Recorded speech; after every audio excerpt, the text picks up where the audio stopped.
Okay. We are recording. Go ahead, kid. Hello, future us. Hello.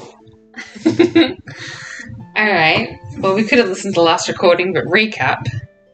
Do you want to recap us? Oh, yeah. Go ahead. Lay it on me, because I don't remember either. I'll correct you along the way. My name being... Got my own damn name. Future... Vindie Darkblud. Thank you, character sheet. Also, best freaking name ever. Thank you, random RP name generator. Have been revived from a mysterious death thanks to the events of a story that we'll go into later. Now, having been the accomplished assassin that I am currently on a search to find out what happened. How did I end up in that shallow grave? And who do I need to put in one of their own? I, after much investigating, have decided to visit the house of a former employer? Sure. In which I found his dead wife in a secret room, in which now I have to try to find more clues and investigate his potential business partners to see if I could find who's responsible for my premature death. There you go. Clean it up in post, baby. Kitty! One of the billion names. Yes. So, you are at Lithos' house. Mm-hmm. The last guy that tried to employ you. Mm-hmm. But you ended up banishing him Mm-hmm. because of what you uncovered Yes. whilst taking on his case. You have a list in your pocket from his business partner. Mm-hmm. Business partners. Lex. Oh no, Lex was the bad guy. Lithos was the good guy. Yes. So Lithos gave you very scarily. He wrote down some names on a piece of paper. I had to pay him a little visit. With his wife and kids at home. That's right. Who are totally fine. You were totally fine and unscathed, and he was like, dude, you can ring the front door. You don't have to sneak in. Scare the shit out of me every single time. Dude, what's the point of having the stats and stealth that I have if it's not going to at least allow me the luxury of scaring the shit out of people for no reason? Mm-hmm. Batman that shit. Puff of smoke. Well, if you recall, the names on that list were of some business friends? Associates. Business associates? Yes. There was the name of his financier, banker. And there was a name of, I think I made up a third one. It was like a supplier. Okay. Something. And at the top of that list was Lex. Yeah. Okay. So you decided to hunt him down first. So you found his very regal house that has a lot of trappings of wealth. And you are currently standing over the dead body of his wife. And that's where we left it. You had found her dead. Okay. Off top, I want to do an investigation check to find out how she died, how it was done. Sure, roll me an investigation. Can't remember, I know your stats are crazy. You've got a +4. So whatever I got, +4. Yeah. And 16 + 4, dirty 20. Dirty 20. Awesome. You go down and you examine her body. You can tell by the coagulation of the blood, and it's darkened. I'm sorry, can you repeat how you say that? Coagulation? Future Jeremy, make sure that you laugh at this point because she said coagulation. What is it? Coagulation, but sure. Coagulation? Accents. Anyway. Oh my god, coagulation of the blood. Congratulations, you killed yourself. Anyway, go ahead. I love you, puppy.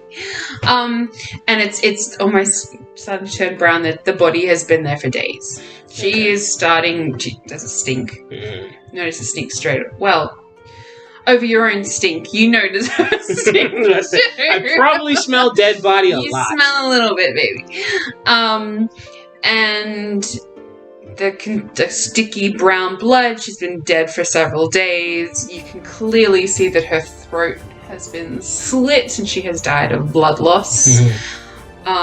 You can see in the blood what look like to be several pairs of footprints. So it was not just one person in this room during her time of death. Is there anything else you want to know? I'm gonna go extra CSI on this shit. Law and Order. CSI, don't fail me now. Does she have defensive wounds on her? Does she look like she had put up a fight? The dirty 20, I'll give that to you. You might see... And me being an assassin, I would know this. You would. Let's say you see bruising around her wrists. So there was some kind of struggle, but you see no sign of a fight. Okay. So... Yeah, maybe that she was held tightly by somebody. Okay, then. I look around the room. Well, okay. Can I look around the room and see if, like, anything looks amiss? Does it, like, for instance, I'm assuming the house is empty, so I'm looking around the room, the house in general. Were there any signs of a break-in or forced entry? Or does it look like, say, for instance, she had known the person and let them in?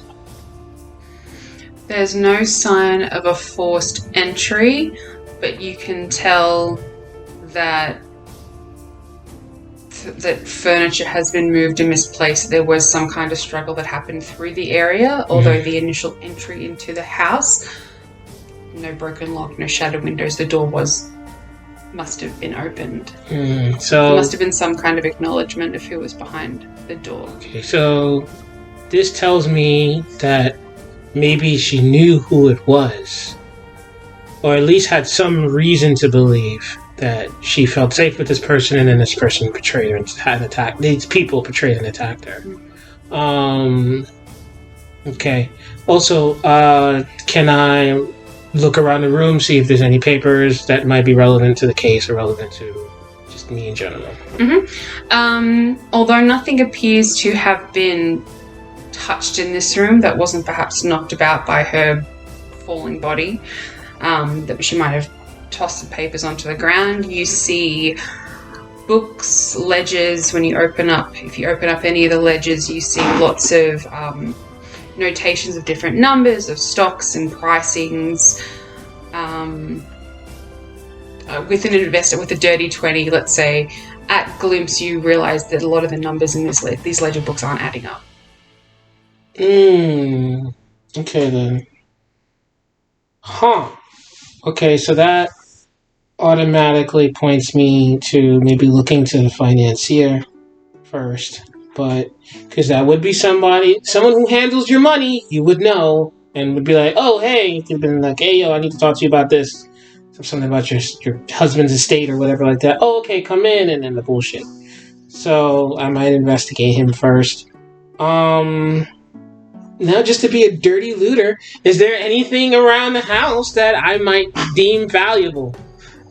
Apart from selling objects for gold, they doesn't appear to be involved in anything to do with weapons or arcana or anything. It's a wealthy man's house. It's a rich man's if you house. were to loot and want to sell stuff, you could. There would be a lot of trappings of wealth around the house. But no, the guy was not a warrior. He was a seedy businessman.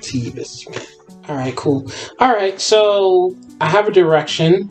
This appears to be something that happened, at least just based on what I've seen, seems to be finance-based. Do I see anything? Well, I have a name. Do I have an address for that financier? You have the bank that he works at. Alright then. What time of day is this? I believe what you woke up, you went to... I remember. You went to visit Lithos first thing in the morning. They were having breakfast. Yes. Let's say now it's about noon. Cool. So it's middle of the day's business. I'm heading to that bank. Alright. Alright. So let's not waste time on travel. You find your way to the bank. It's a reputable establishment from what you know of this bank. You go in, you see a number of tellers and a number of private rooms up along the edges of the building. People are there doing their banking. That's it. Okay. Oh, then you have a name. The banker's name is Safal. Okay. And I assume I have the financier's name. Oh no, that's the name of the banker, the financier. Financier Saval. Yeah, it's his money guy. Chick, actually. Okay then. So I mean, honestly, my stats are so ridiculous. I could probably roll really well to sneak in there in broad daylight with 50 million people to stealthily get to him, but let's play this out, shall we? Okay. So I put a black robe on and trying to look all professional. I walk in as professional as I could look, and I walk in, and what do I see? Am I seeing tellers? Okay? So ding, ding, ding. Next. Yes. Yes. Hello. How are you? Hello, sir. How can I help you today? Hi. I have a question. I'm looking for Mr. Saval. Oh, you mean Miss Saval? Sorry. Yeah, I'm sorry.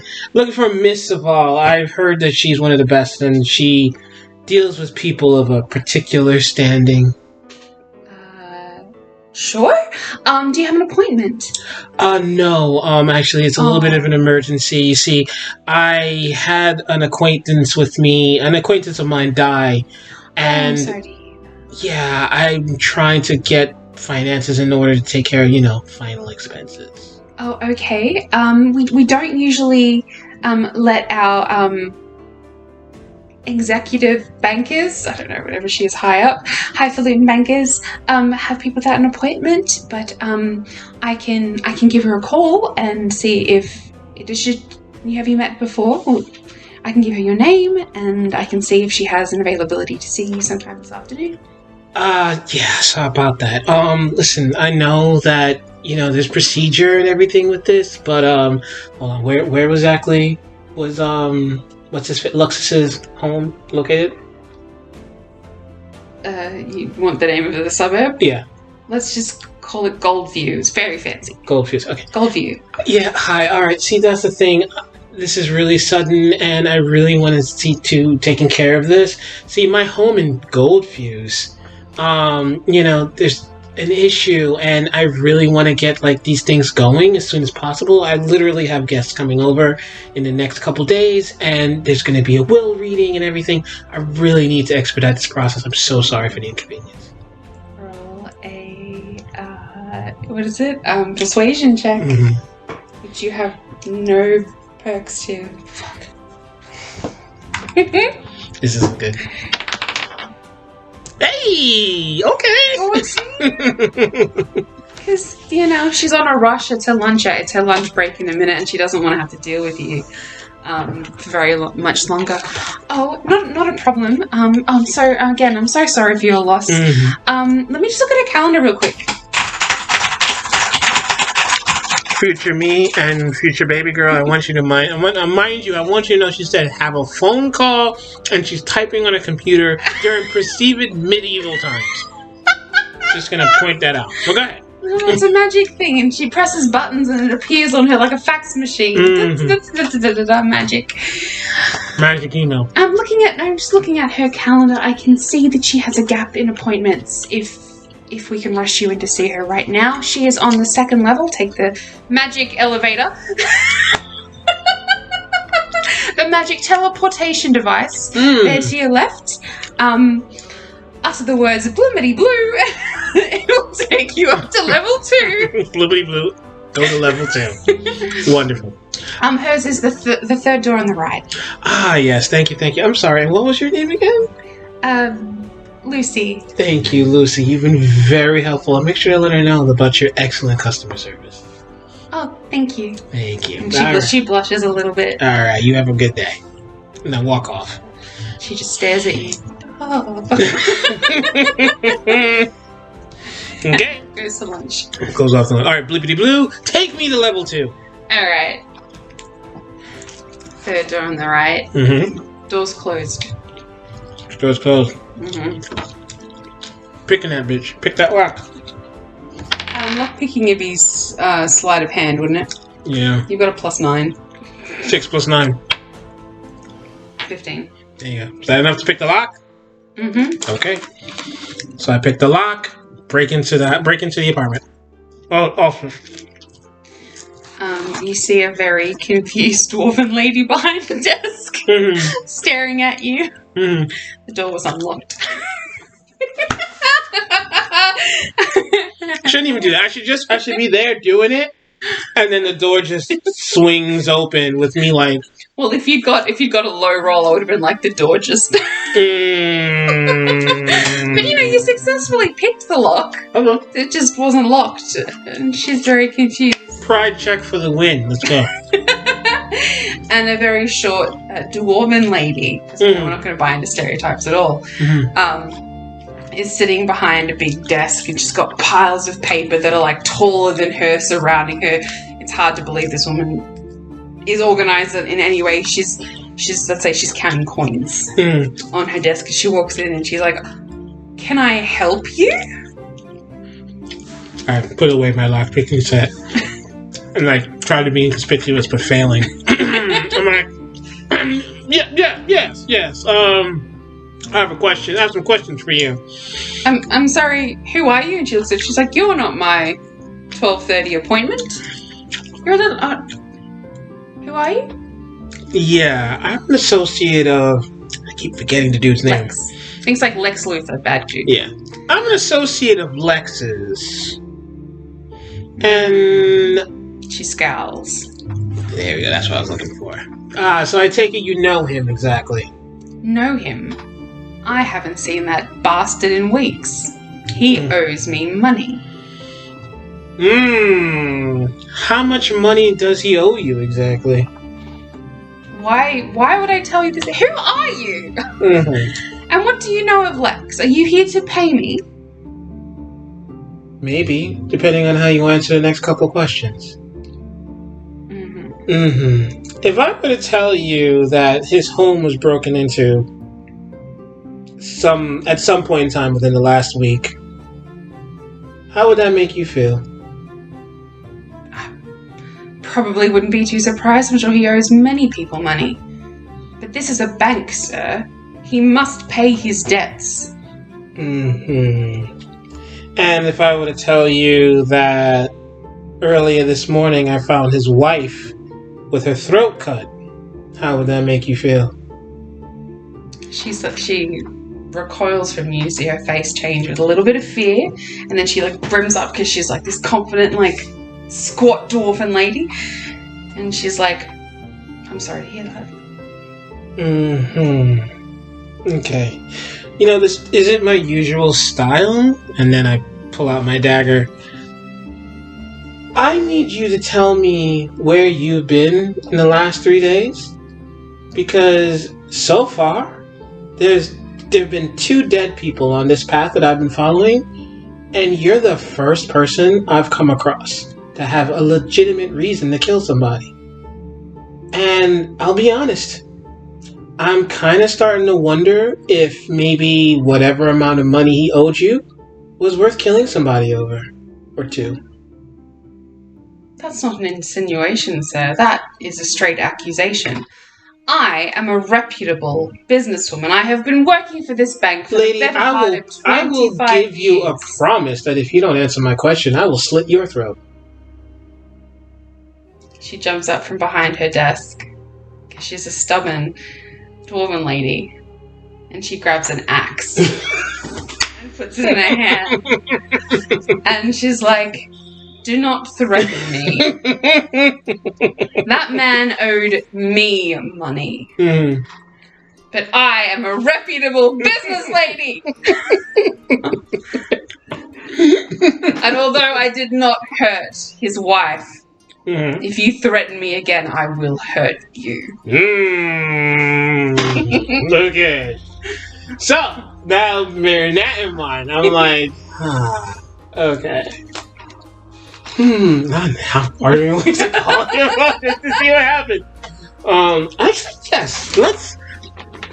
We'll run that through because we do need to see what would happen if that happens. I'm like, is that a fact? I hear dwarves are exceptional fighters. Why don't you prove that to me today? You gonna fight her? Yes! Holy shit! Safal did not expect this morning when she put on her little dwarven business suit and combed her beard into a beautiful plait. Oh my gosh, there's a beard? Gee, you think what Gimli said a little too literal. Let me just get a dwarven character sheet up because I didn't expect you to fight her.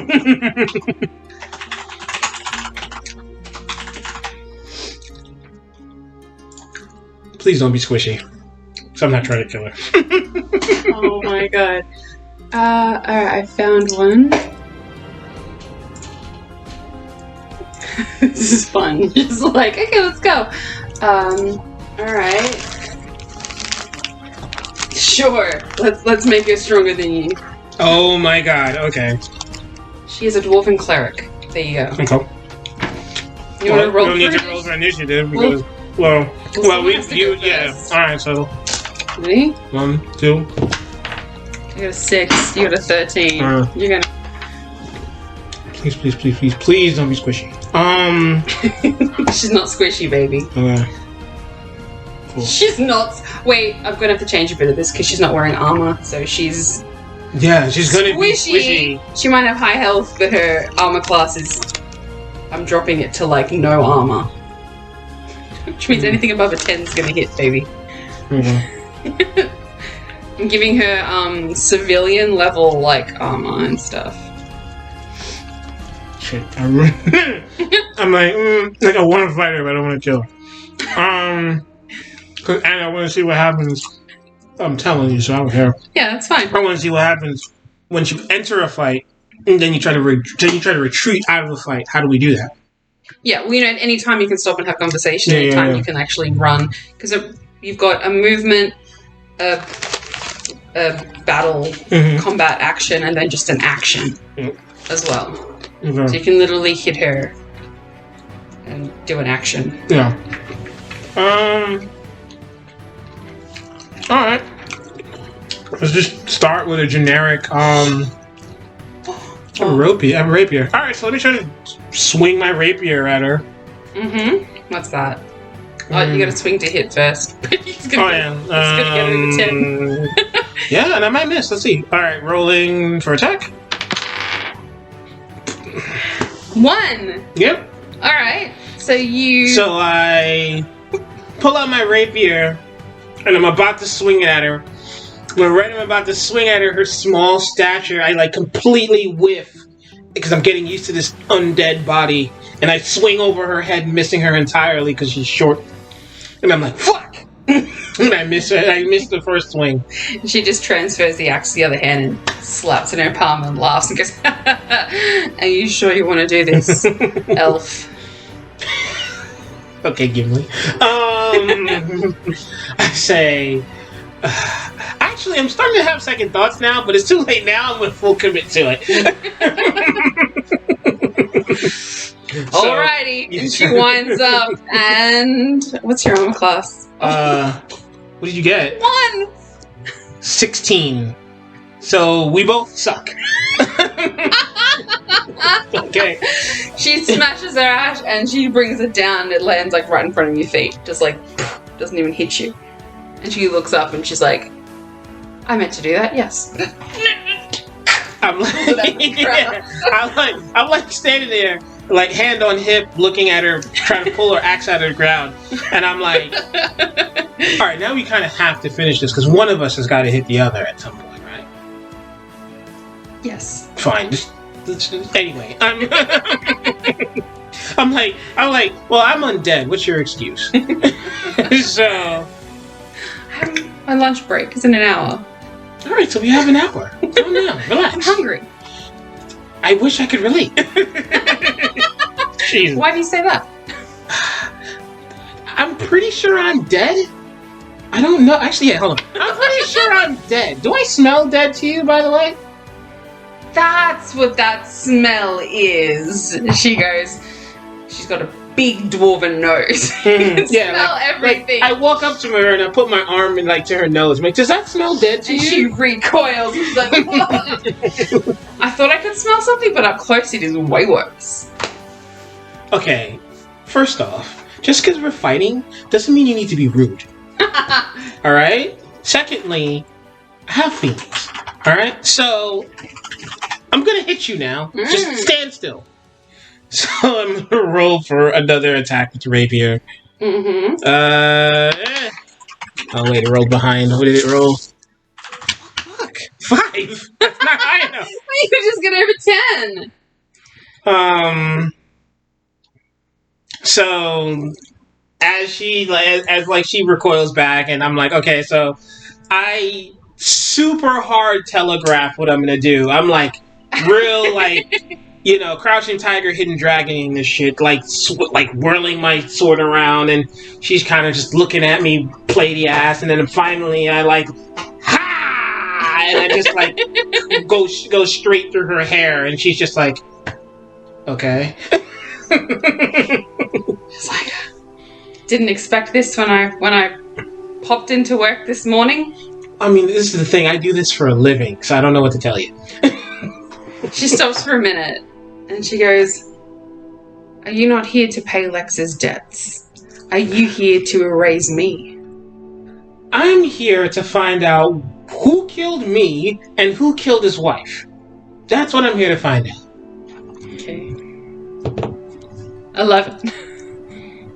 No. Holy shit. That was not me! She goes for another swipe, massively telegraphed again. And you take a big step back, and instead of getting stuck in the wall, get stuck in the wall. And she's like, fuck! And she's trying to get it out of the wall. Slowly hacking up her beautiful wooden office papers flying off desks.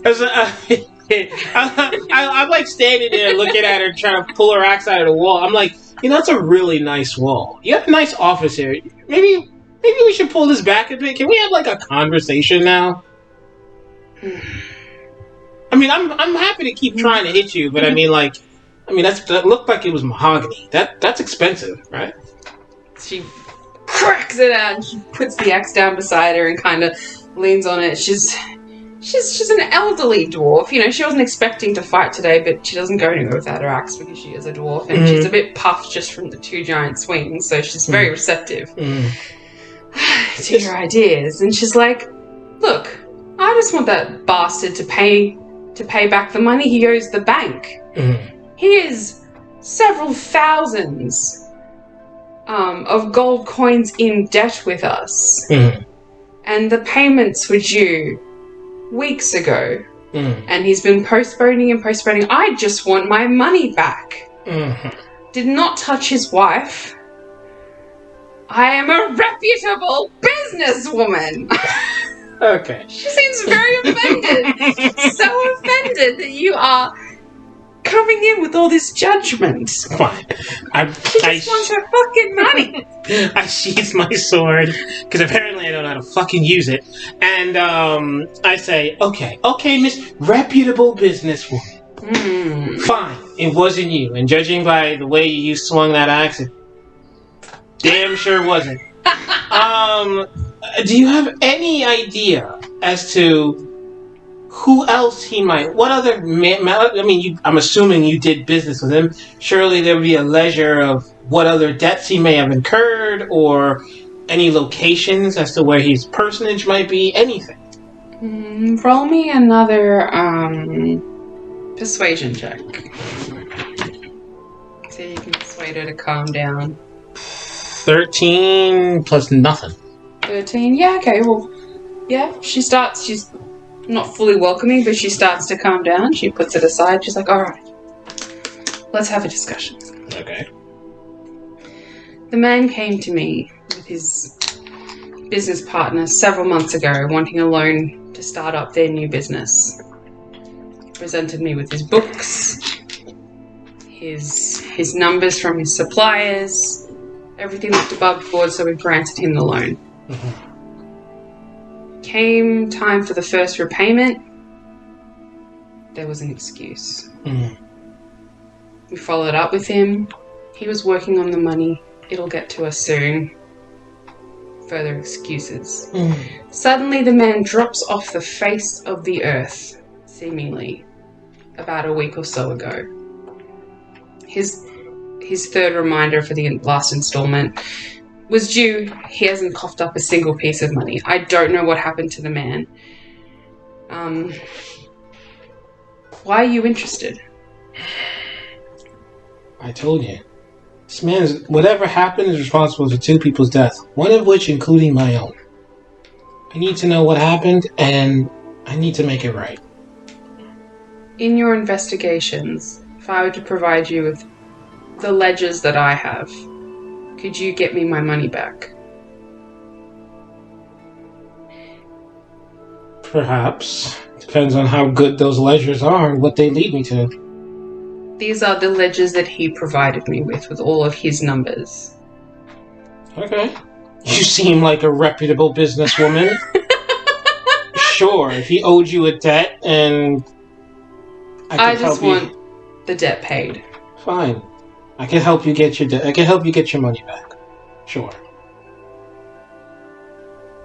She pulls out a massive a ledger, puts it on the desk.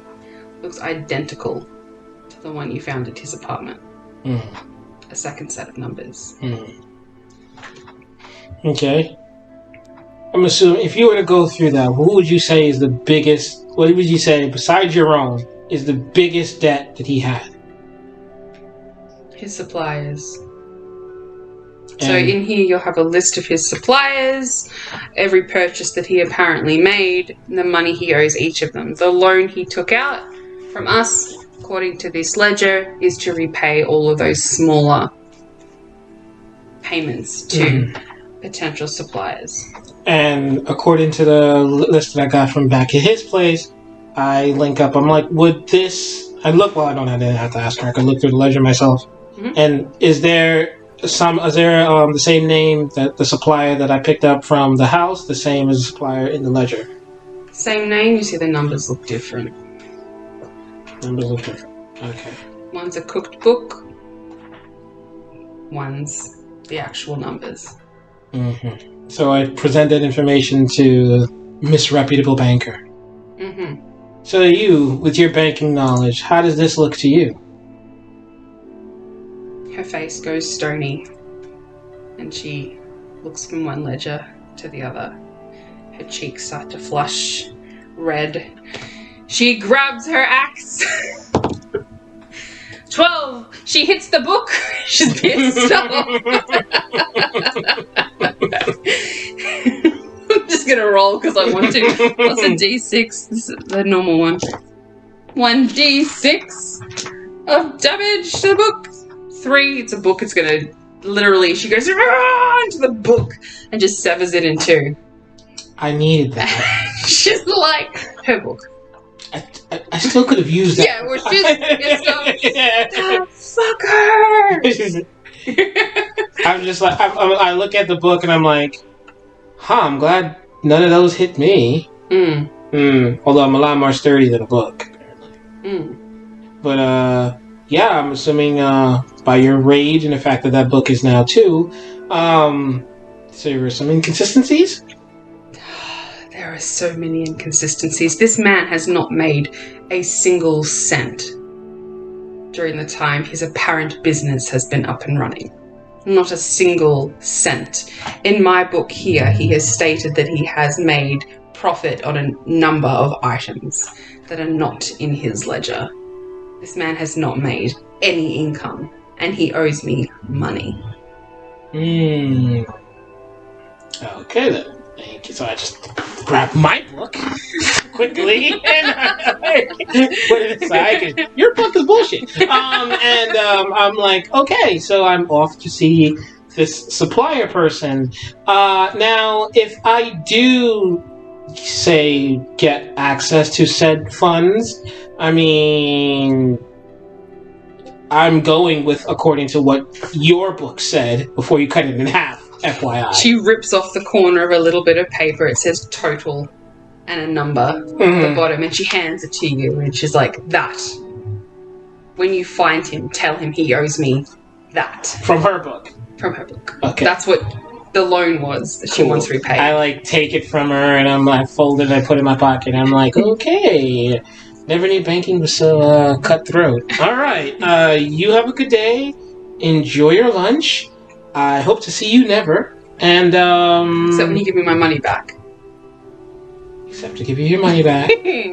And, yeah, work on that temper. And maybe, trim up the beard. I'm pretty sure... Is that beard normal in Portland culture? She just glares at you. Get out! Okay, fine. Whatever. I know a place. I know a great tavern, by the way. It's a great, lovely waitress. Get out! And I walk out. And as you shut the door behind you, you hear the ka-thunk of the axe in the back of the door. Just like... My baby likes throwing random weapons at doors when people leave. This is the second time she's done this. But okay. Jesus. Serena, Diablo, Jesus, now me. The snake. The snake. The daggers at the snake. Jesus. That was fun. But alright, I'm off to see what's going on at this supplier now, at whatever address I have. So yeah, on my way there. Supplier is at... We haven't actually ever specified what the business is, but let's not, because I don't know. It doesn't matter. There are numbers, there are items. Import-export. Import-export. It's at the dock, alright? The supplier has an office, and offices at the dock. A flirtatious warlock. Oh, God. Called... Pedro. Pedro. I will do a bad accent for him. Ooh, and I apologize if you ever hear this. Oh, it's gonna be all over the fucking show. I can make him really Aussie, mate. Hey, mate. While drinking a VB. What's a VB? Don't worry about it. Just kidding. He kicked me in the knee with a Tim's. She's got Tim's. Go ahead, Kate. Alright, so there's a dock, there are workers around, moving bits of cargo off of boats into storage. I don't like this vibe already, and I know enough that dock workers are surly. Take that as an offense if you want. I am going to move stealthily to find this person. So, how does that work? Because I'm not fighting. You could sneak in and try to overhear some conversation, or try to find some kind of piece of paper that might have officers on it, or the bread! Get some bread, kitty. I'm gonna pause the recording. I gotta get the bread. And we're back. I think you were gonna do something sneaky. Sneaky. What you gonna do? It's a massive, open warehouse. Okay. Right? Piles of shit. Foremans and workers just moving stuff. It's really busy, hustly bustly. Okay, so I'm in stealth mode. Smoke bomb for no reason. No one's around. Just I look around. No one's looking at me. And after the smoke fades, I'm still standing there because there's no one around me to see me in the first place. So I'm just. I guess maybe I could just investigate the grounds, see where the foreman's office is, because I'm assuming that's where our guy would be, right? Well, the foreman's a guy that takes stuff in and out, managers, right? Okay, and he's probably the guy above that. So yeah, to find where he is, it will help to try to find where the foreman's office is. So, roll me a stealth check, just because I know. I mean, you might get a 1. I might get a 1, and then I'll still have a 10. Yeah, which isn't great. Oh god, here we go. 14. Okay, yeah, you're super stealthy. You're invisible. Plus 9. I know, you're invisible. You're invisible. So I'm invisible. So you can wander around this space. Yeah. You can literally just walk behind. You don't even have to be stealthy about it. You can literally just walk your way through and just no one notices you. Alright? So, bearing that in mind. Bearing that in mind would be a dick and just see what are you gonna do? So I'm walking around, I'm assuming... Oh, actually, let me set up. I'm walking around, I'm assuming I'm seeing people, talking and stuff like that? hustling and bustling, and dude's like, where's the 420? No, where's the 120 shipment? I don't know, it's late. Okay, no, that doesn't go there. That goes over there. Oh, fuck you, mate. No, it's heavy. And he puts it somewhere else. Mm-hmm. Yeah, okay, just so chatter, loud noises, banging, all right. heaving. So I'm sneaking around. I'm listening to hear any information as to where the foreman's office might be or a direction to go.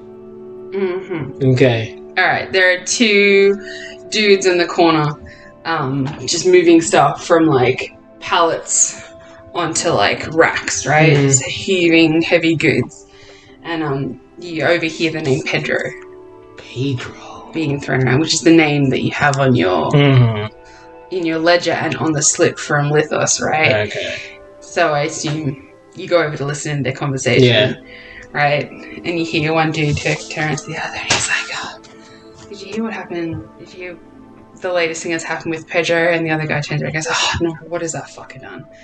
And the guy's like, he's been slapped with another sexual harassment charge. And the guy goes, another one? What's this? Like 3 or 4? And the guy goes, no, it's got to be upwards of like 8, 9, 10 by now. Like, I don't know, they just won't remove this guy from the top. He can do whatever he wants, but Stanley's not too happy about it.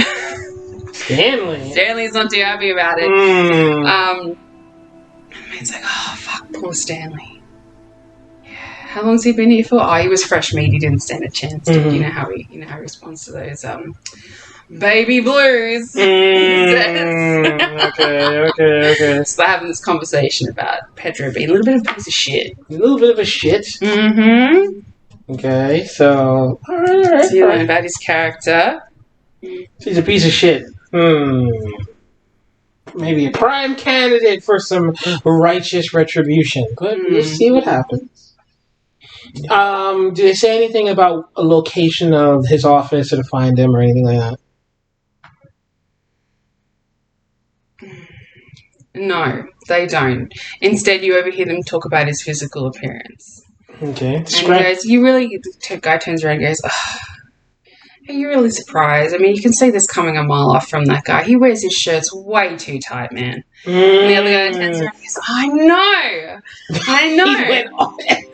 He went extra Aussie for, I know. Those shirts are way too tight. But you know what gets me, man? It is those short shorts. I don't know where in the world this is acceptable for it to be the temperature it is right now and wear shorts that fucking small. But those short shorts... danger. Just, you want to steer clear of him. I try to have as little to do with him as possible. Oh my god. Okay. So you know this guy's going to be in some scantily clad lad. Okay, cool. So alright. So cool. Got what I needed. So now I'm looking. My ears are perked up. I'm walking around. I'm scanning. I'm trying to see give where me an investigation check to see if you can find him amongst everybody. Oh my god. I'm invisible, but I fine. No, you can stealthily move, but investigate is your 1. See? Plus nothing, right? Investigation plus 4, so still 5. No, you don't see him. Oh my god. You can't spot him out of nowhere. Okay then. So not seeing him. I don't want to break investigate. Ooh, okay. You want to break the stealth? I don't want to break the stealth and try to engage somebody. Yeah. So I can just walk around. Alright, so I can't find him. Can I... Alright, I'm assuming that... Can I just go... Fine, if I could just broad approach. Is there some sort of... Is there an office nearby? And I can try to break in, maybe get some paperwork on him and see what I can find. Yep. There are a number of doors that kind of on the outside. Think of it like a big shed. And then as you walk in, there's like a little like kind of reception-y kind of area to the side. And then let's just say there's just doors along one side. They kind of seem a bit disheveled. It's a pretty old looking... gnarly looking shed. Like, cool. This guy supplies whatever he supplies, but the reckless just does not give a fuck. So I break in there and I'm looking through paperwork, trying to find anything that could be relevant to my investigation. Try to see if I can find a central office or if any of the things that any information that I find there coincides with anything in the ledgers that I've seen. Okay, so you want to break, so you want to go into the reception area and look through papers. Yeah. Alright, I'm going to give you your stealth so you can, but there are people there's a woman, there's a receptionist there. Yeah, but you stealth right by her. You were literally... There are filing cabinets or bookshelves or whatever the fuck in this fantasy world there are behind her. And she is literally like this, and you're where you are. Just like secretly going through papers. You don't see me. I'm invisible. I'm not here. She's not even doing work. She's just filing her nails, but she's just so preoccupied. I don't know if that's because I'm so good or she's just that oblivious. Well, it's probably a bit of both. That's why it's so good. You go through the papers. You see they're alphabetized, right? So you go through because this receptionist knows what she's doing, even though everything's falling to shit around her. You find, say, L for Lex or Lithos, and you see a bunch of like invoices, handwritten invoices for Lex. Okay. Lithos' name is nowhere on this documentation, and it just has a number of purchases, and they all have stamps in red: unpaid, unpaid, unpaid, unpaid. Okay, unpaid. so he owes this person a lot of money, but we knew that already. Okay. That's great. I'm gonna break stealth. No! Alright, so she's just... So... Oh yeah, I gotta describe it. I'm literally just gonna grab her shoulder and be like, excuse me. Oh my god! Who the fuck are you? You're getting a lot of the same reaction because you keep doing the creepiest thing. So, Hi. Get out from... What are you doing back here? Yeah, I am representing whatever that bank's name was. Oh, okay, yep. Get the Gilmore National Bank, I don't know. Yeah, hi. I'm a representative of Gilmore National Bank. Yeah, hi. I'm here to speak to what's the name on the file? And I break up my book, and I'm purposely taking my time trying to look extra official. I'm here to see a Pedro.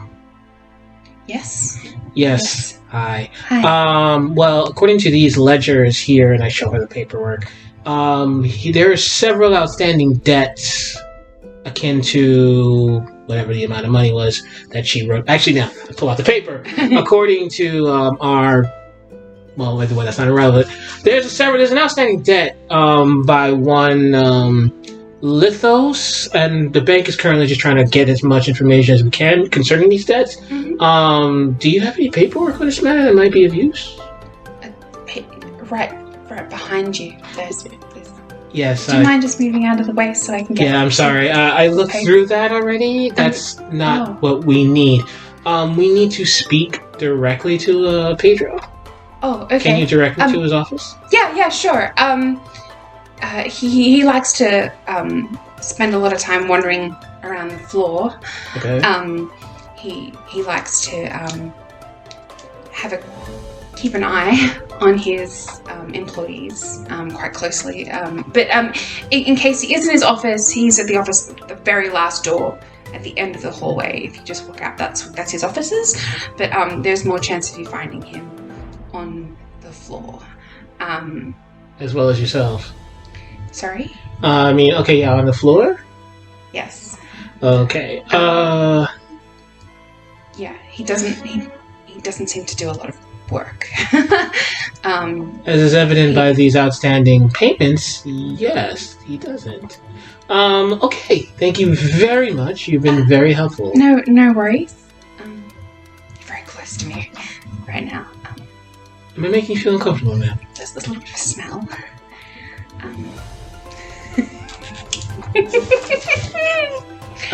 Thank you. Thank you for your service. I will be leaving now. Thank you very much. Okay. You said Gilmore Bank, and you're representing who? What's her name? Where I missed. Did you... Damn, I should remember. Did you mention Lex's name to her already, or no? Have you mentioned Lex's name to her? I have. You had. Okay. Because I forgot some information. Sure. I'll just let you know that this Lex character, I have invoiced him and sent him 1,000,000 letters about the money that he owes us. So if we owe any money outstanding, it's probably because he owes us money. Yeah. And how much money does he owe you exactly? A lot. I don't believe he's paid for more than a couple of his invoices. Again, if I could just get behind you, I can. Yes. Reaches out in the fine cabinet and she brings the papers. Just like, oh, okay. So he stopped paying. It looks like about 5-6 months ago he stopped paying his invoices, although he kept on purchasing supplies, and we just put it on. What do you call it when you bulk up a number of debts? Like you put it on tab. Credit. You can say it's credit. Yeah, put on credit. Yeah, so we've been doing it on credit. So I'm pretty sure he owes us like hundreds of dollars in gold coins. Okay then. Thank you. And I'm like pretending to take notes on that. I'm like, hundreds. Okay, cool. Thank you very much. I'll be taking my leave now. Okay. Yes. Door at the end of the corridor. Last cupboard. Thank you very much. All right. Goodbye. Bye. She goes back to filing her nails. Okay. See, she's the opposite. She's very forthcoming. You gotta run into one of those eventually. Alright, so, alright, I'm gonna head to the office to get what information I can. If I don't see him there, then I'm gonna head to the floor and just try to find him. So, no need to stealth now. She knows I'm here, and I'll direct them to her. And I'm walking to the office, and what do I see when I get to the office door? Door's closed. Check it to see if it's open. Locked. Alright, now I'm lockpicking. Jesus. Sleight of hand is +9. This is another one's gonna be really interesting as I look up. Natural 20. 29. That's gotta be like, I gotta like be able to figure. I don't know how you do that. There has to be some bonus to getting that plus the 29 to unlock. It's a crit, so it doesn't matter anyways. No matter what your plus was.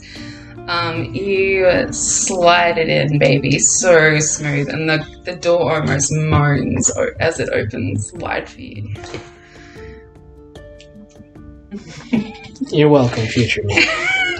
Anyway, so yes, after she let me in all nice and gentle-like, what do I see once I enter his office? It's pretty empty. This man does not do a lot of work. You see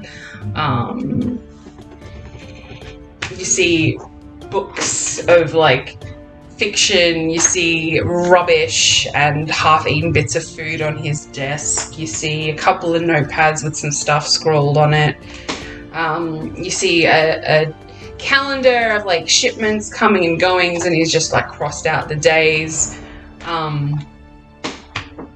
Not much, but as you walk inside and observe this quite empty-looking study, you hear someone behind go, "Aren't you a tall glass of water?"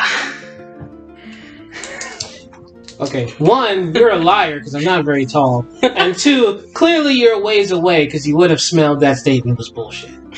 He would have smelled the statement was bullshit. Yeah. What do you mean? He said I'm a tall glass of water. You're glass of water. I'm an undead, stinking corpse. Well, you're not rotting. But everyone smells me.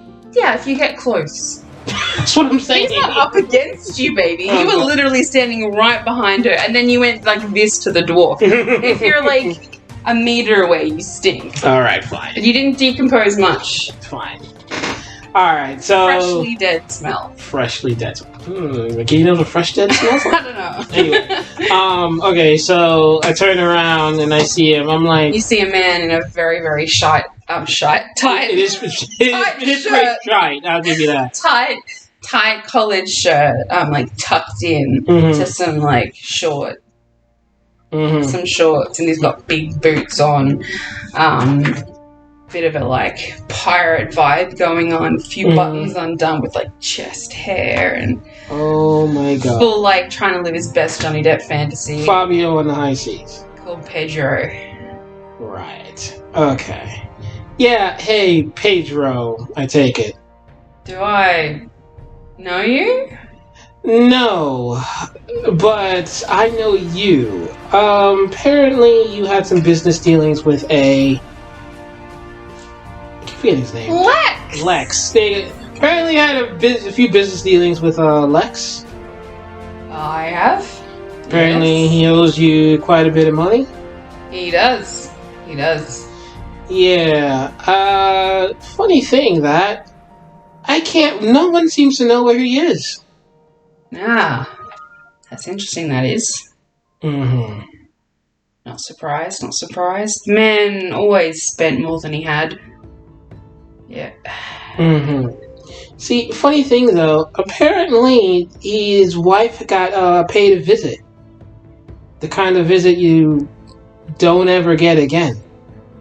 Is that so? Mm-hmm. Ah. Alright.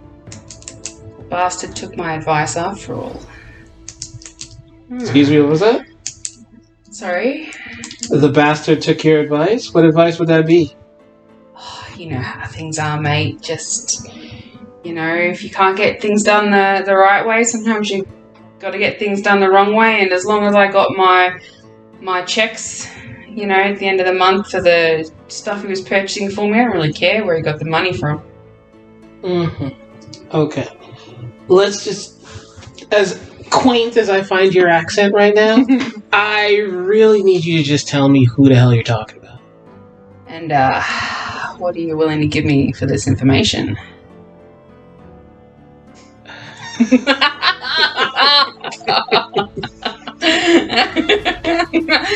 Oh my god, okay. Alright. Yeah. 1, I don't swing that way.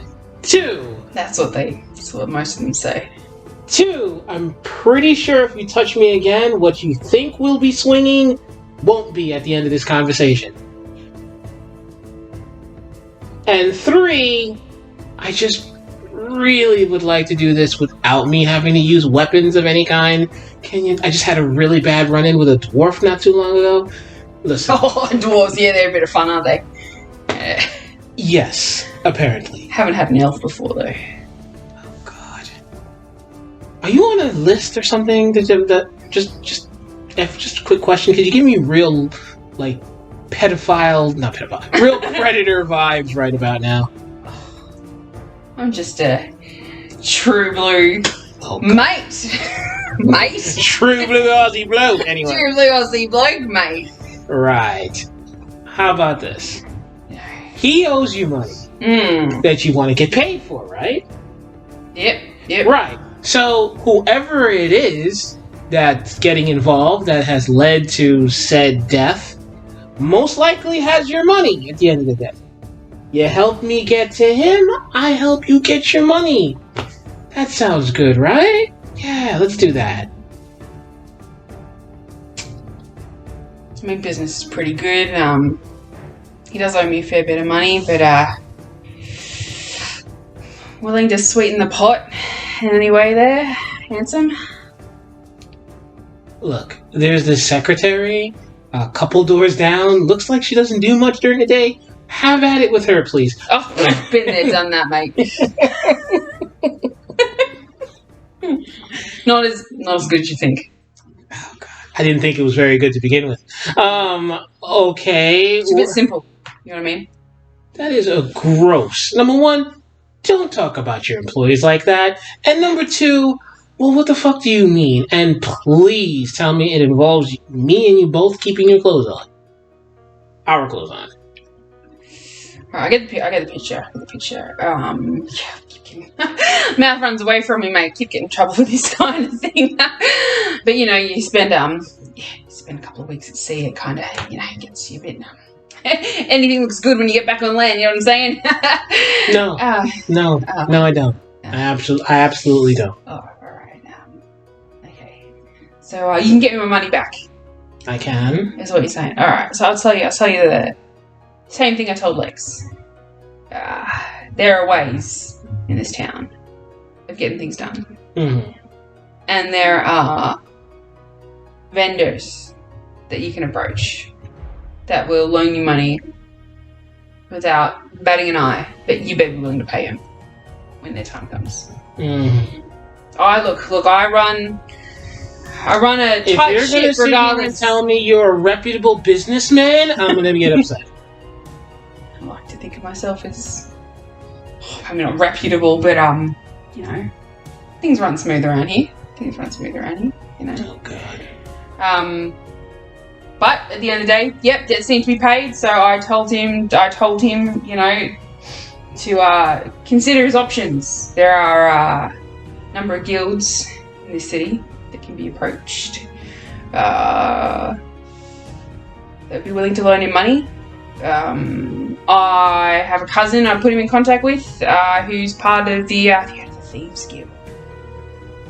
I've had some dealings, yes. Yeah, the Thieves Guild. So the Thieves Guild's under new ownership, mate. New ownership under this Thieves Guild. Just came in recently.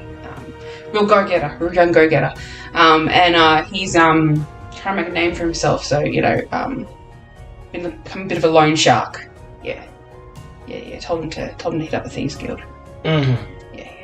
I just want my money, mate. I don't give a shit how he gets to me. This is the most Aussie I've heard her talk in the longest time. So go ahead. Is that why you're prolonging this conversation? A little bit. I'm running out of things to say. Yeah. Mm-hmm. Right. And how do I get in contact with your cousin? I need an address. Well, you can probably find him after hours at the pub down the way. And ask for Brian. Brian. Okay. What does he look like? Like an uglier version of me, mate. Well, you're already pretty ugly. I mean, I've got feelings. I've got feelings just as much as the next one. There's no need for that, man. I'm just saying it like it is. You're a handsome fella, you know. Just thought I'd shoot my luck, mate. No need for that. No need for that. You know, I do all right. My mouth gets ahead of me sometimes and gives me away, but yeah, I do all right. Yeah. So look for a dude kind of like me. Yeah, just ask for Brian. He's there every night. Mate. Okay, then, cool. Just also, FYI, just, you know, word of advice. Maybe don't shit where you eat, man, because people talk. Yeah. And I heard your name mentioned quite a bit. Oh, that thing with Stanley was a mistake. That was misconstrusion across the board. Mm-hmm. Like I said. Mm-hmm. Just watch what you do, because people talk, and from what I'm hearing, the numbers are kind of high against you. Yeah, just got a healthy libido. I tap him on the shoulder. I'm like, get the feeling I'll be visiting you in the future. And I walk off. No, he's got his business card. He's like, and if you change your mind, just slips it into your pocket. Just it's my address. Just drop it by whenever you want. Yeah, no need to pick the lock though. Just doors open. I take the card. I hold the card in front of him, and I cast burning hands on it in front of him. I'm just like, I don't think that'll be necessary. You have a good day. Say, mate.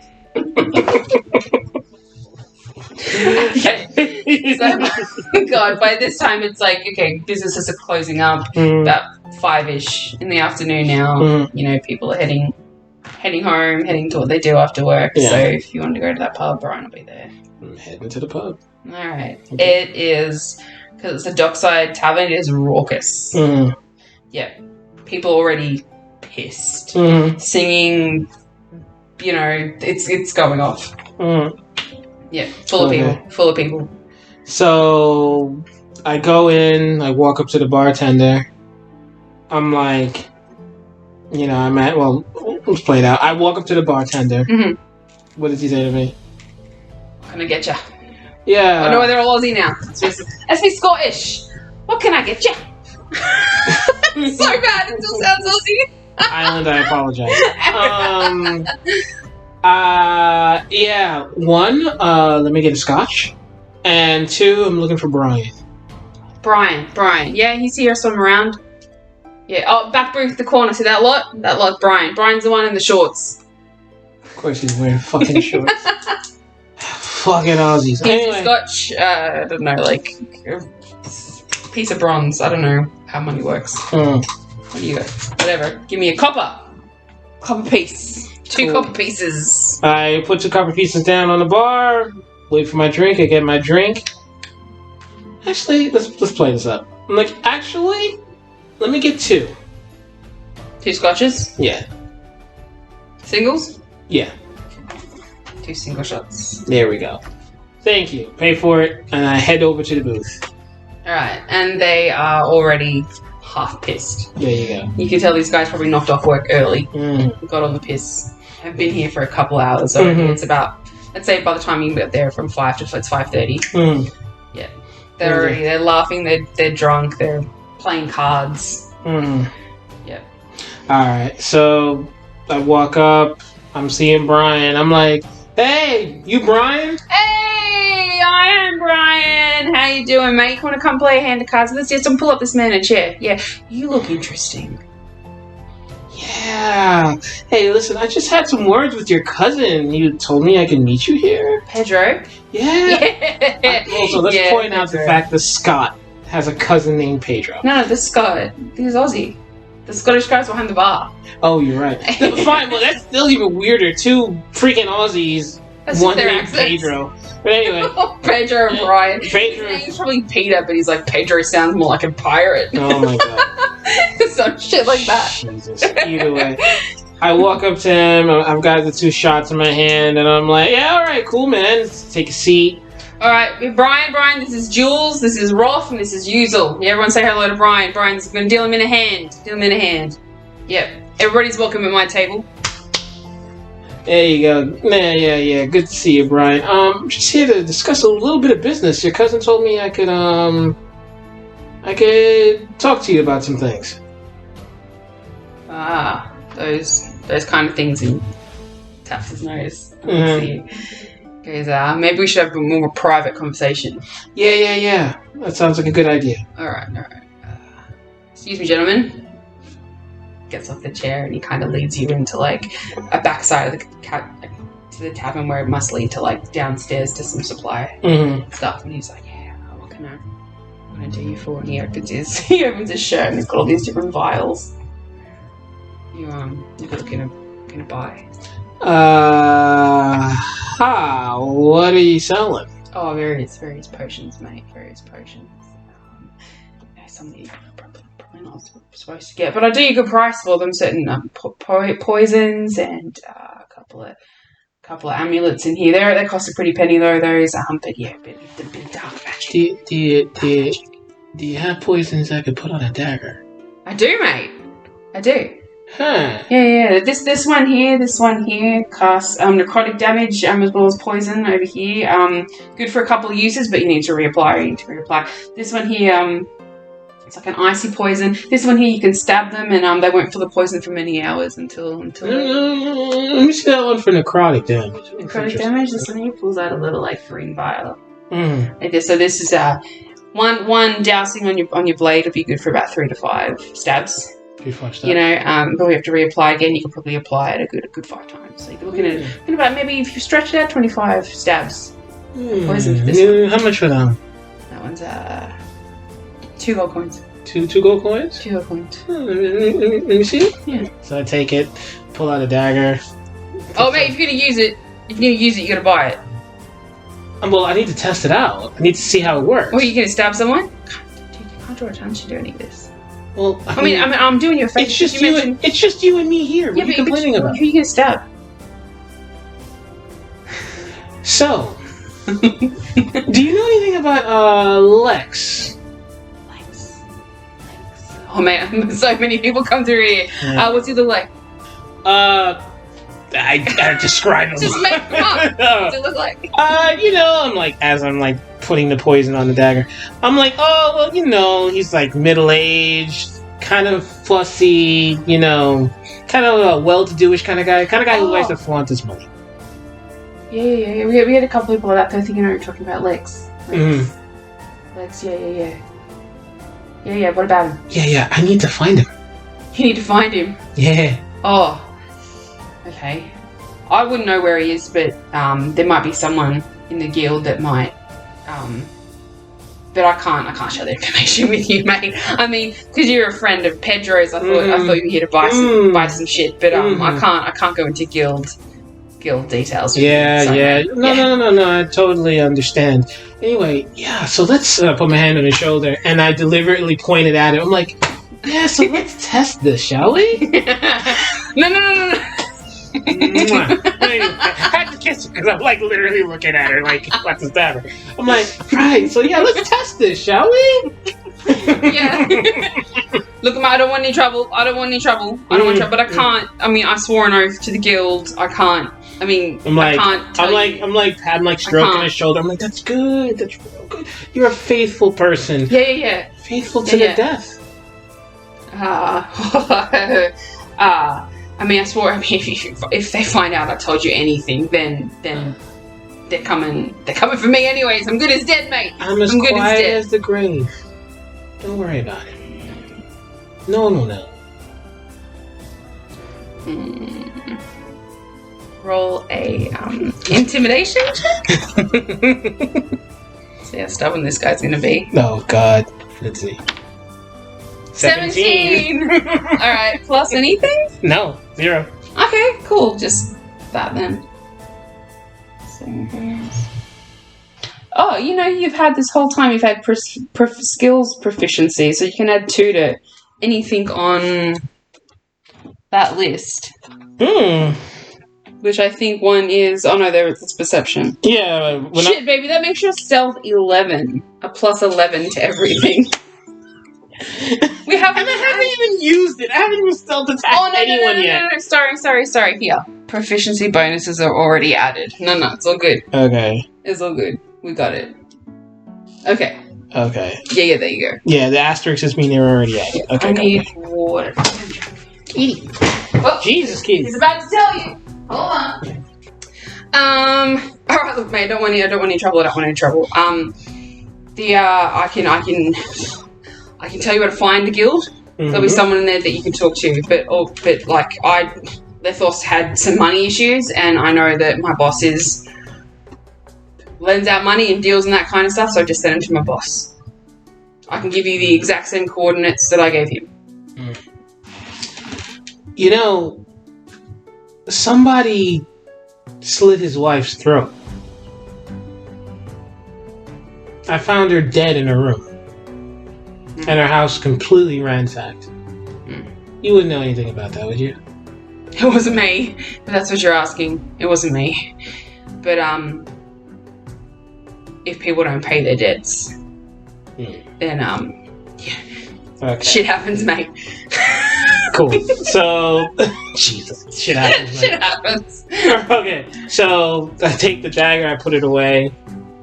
I applied the poison. Future reference, Jeremy. The poison has been applied. So next time I stab a motherfucker, just know. So they get some necrotic poison damage. So I take that and I look at him and I say, for the record, this poison actually looks pretty good. So I'll be keeping that. And you know what? Here's 5 copper for your troubles.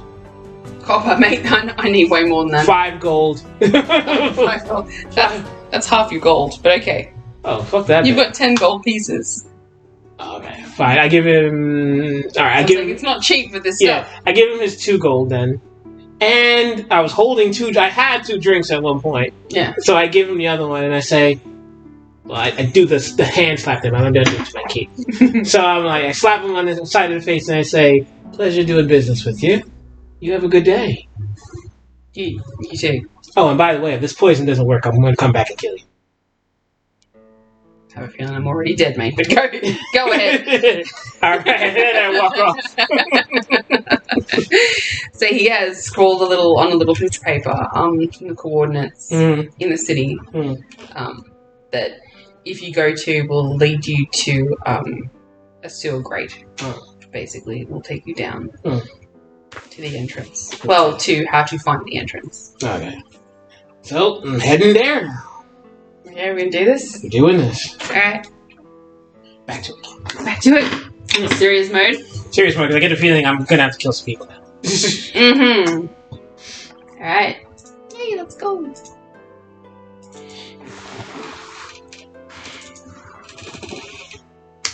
Oh god, you brought the map up. That means I'm killing people, folks. Alright, so he's led you to the coordinates of a underground sewer system. Okay. You see a big round grate in the ground that can easily be pried open. You go down, you descend a ladder down to the bottom, and it's dark and it's smelly, and you're up to your ankles in water that you don't even want to think about. What's in it? It's feral, it's dim. You know, you descend down and you see... you have 3 options with where to go. Tunnels. Scroll to your left and to your right and in front of you. Alright. Left hand, let's go to the left tunnel. Okay. You go down the left tunnel and you kind of turn a bit of a corner and you see in the darkness a little light at the end. And you see the water is running downhill in the direction that you're moving. Had you done perception, you might have. You just took a good call. Well, there's a few different calls. Anyways, you see a grate and water flowing into it. You can see through the gate into a room. It looks like a large kind of open kind of area where water has been drained. So this was once full, and the water is now running very thin out of the grate into this room that is empty. That's all you can see from where you're at, but the grate is secured. Okay, so I can't go any further. Okay. But I can't get into the room because of the grate. Okay. I look in the room, looks like it looks like somewhere where water was filling. It looks circular, and you can see the edge of the circle. There's no one in there. Empty. Quiet. Just the sound of trickling water. And I can't break the gate to go further. Tried. Let's try to break the gate then. What do I need to roll? Well, what are you going to break it with? Well, you got to roll to hit, I guess, to see if you can break the gate, and then you can use something on it.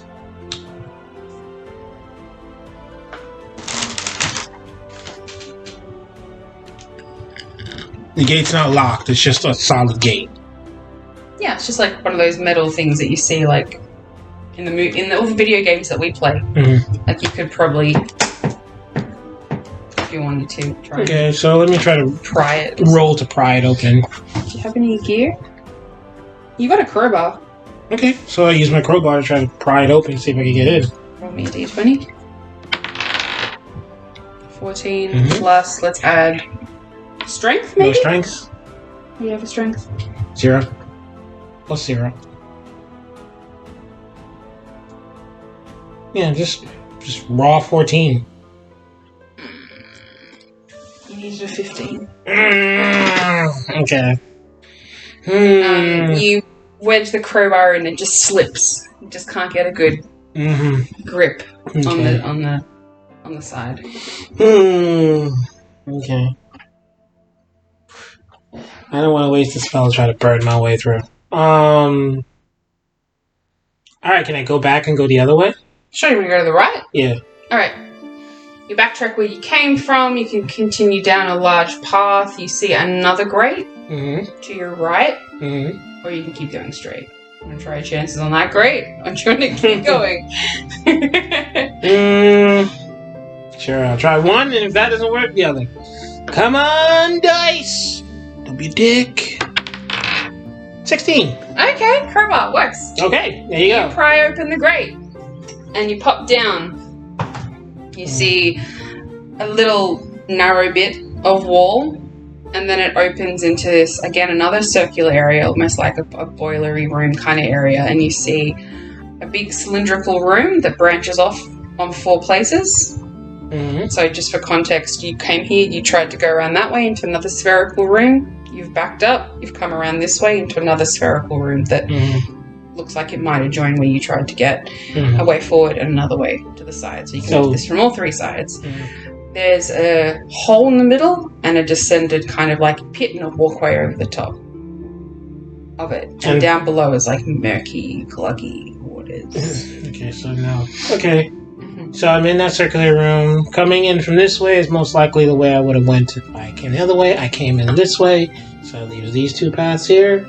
One way seems to be almost a little bit obscured by overgrowth. The way that is the opposite way that you think you tried to come before, it's blocked, and the way to where you tried to go before looks open.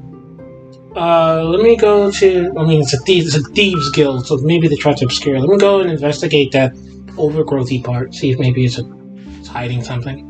I approach it and I try to try to look behind to try to move some stuff out the way. The shrub kind of shudders as you touch it, and the leaves and roots and branches start to expand out. And you have awakened this dormant plant that was blocking the doorway. It is basically it's a sentient shrub. It's sentient. It's a sentient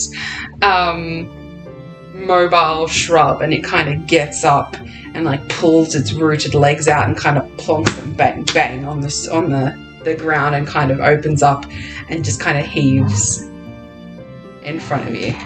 It doesn't make a strike yet though. Okay. Are you sentient?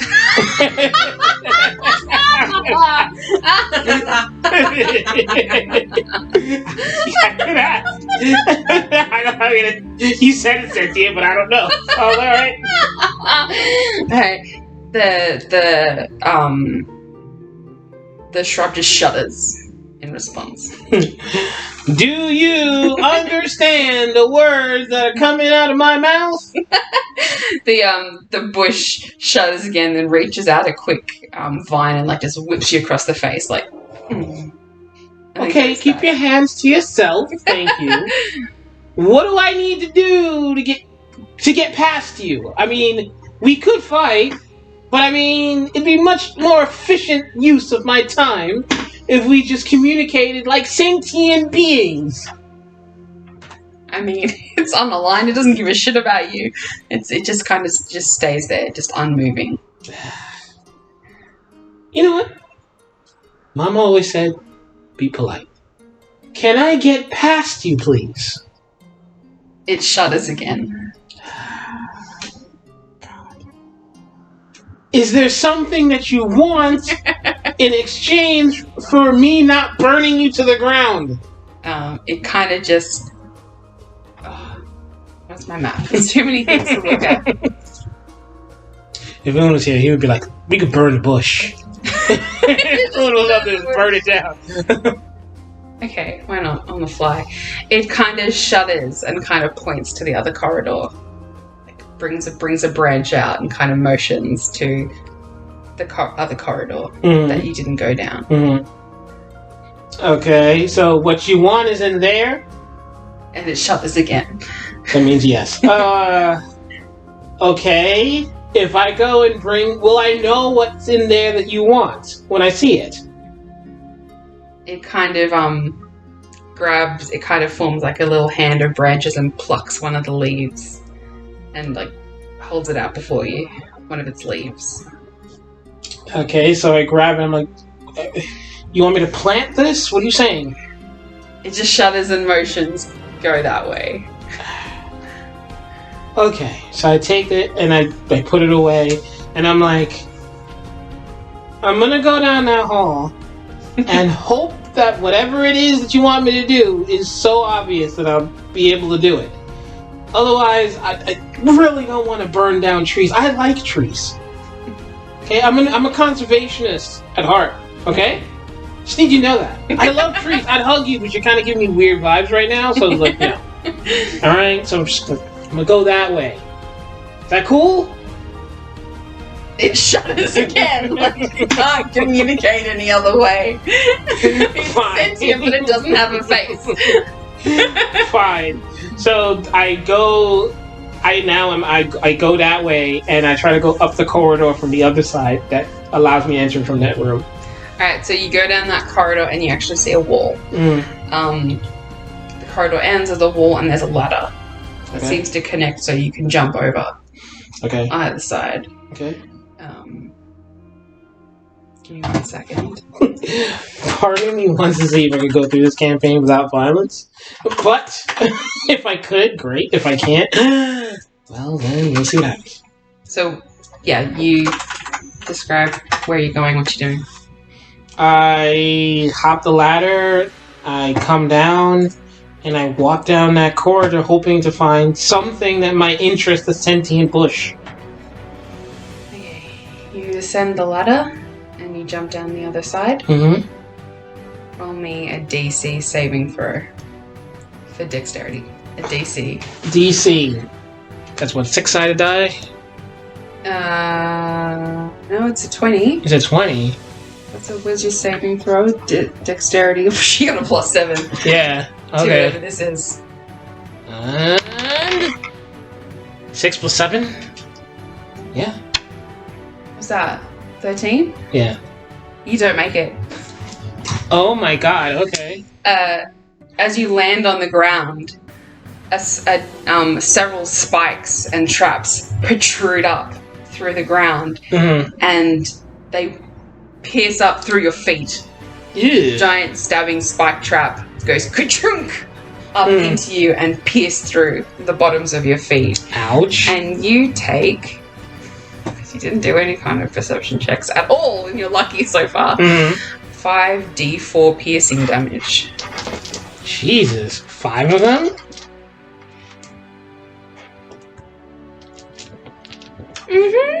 Okay. It's a d4. Do we have 4-sided die? Is a d4 a thing? I mean, that's a D3. Oh, no, D4. Here we go. 2, 6, 7, 10. 10 damage. Okay. Shit. I only have 18 hit points. Okay. So, okay. It hurt you. Yeah. Yeah. Okay, so I got hit. Remember, you do have mage armor. Yeah. But I would have had to have loaded that up before. To avoid that damage. Yeah, but you can now cast mage armor to re-up your... Okay. To make yourself, your armor class higher. Yeah. Alright, we've got to take note of that somewhere. Search. So let's say each spike or has impaled up through the heel of your foot and wedged itself into your bone. Okay. Fucking ow. You're bleeding. 18 minus altogether you said 10? Okay. Damn. Alright. Okay. Yeah. So you're wedged on this spike trap. I'm wedged on it still, so I can't move. Well, you gotta... Yeah, you can move. But, okay. Yeah. So I get all... If you were fighting, you'd be restrained, but there's no point. You can just listen around. Okay. Jesus. Okay, then. Ow? Okay. You know what? I don't know what I'm going to face at this point, so I'm going to be like, okay, and I'm going to cast Mage Armor. And see what that does. Mage Armor. Oh, that ups your AC, I'm pretty sure. So 13 plus, or so 14 plus? Wait a minute. If I have armor on, right? Mm-hmm. And you rolled how much damage it's going to do to me with the armor, right? Mm-hmm. Well, but it's a saving throw, not a okay. hit. Okay. Yeah. Alright. So you needed to get a successful DC 14 and you got 13 to avoid setting the trap off. So you've been impaled. Damn it. Got 13. You're right. Anyway, good. Alright, so nothing to do now, but I'm going to cast Mage Armor and move forward. Mage Armor. So what does that do? Mage Armor I'm looking for that now. 13 plus your dexterity. 13, 14, 15, 16, 17, 18. So your armor class is now 18. Yeah, okay. For the rest of the day. Yeah, okay. So make note of that, because that's fucking high. Yeah.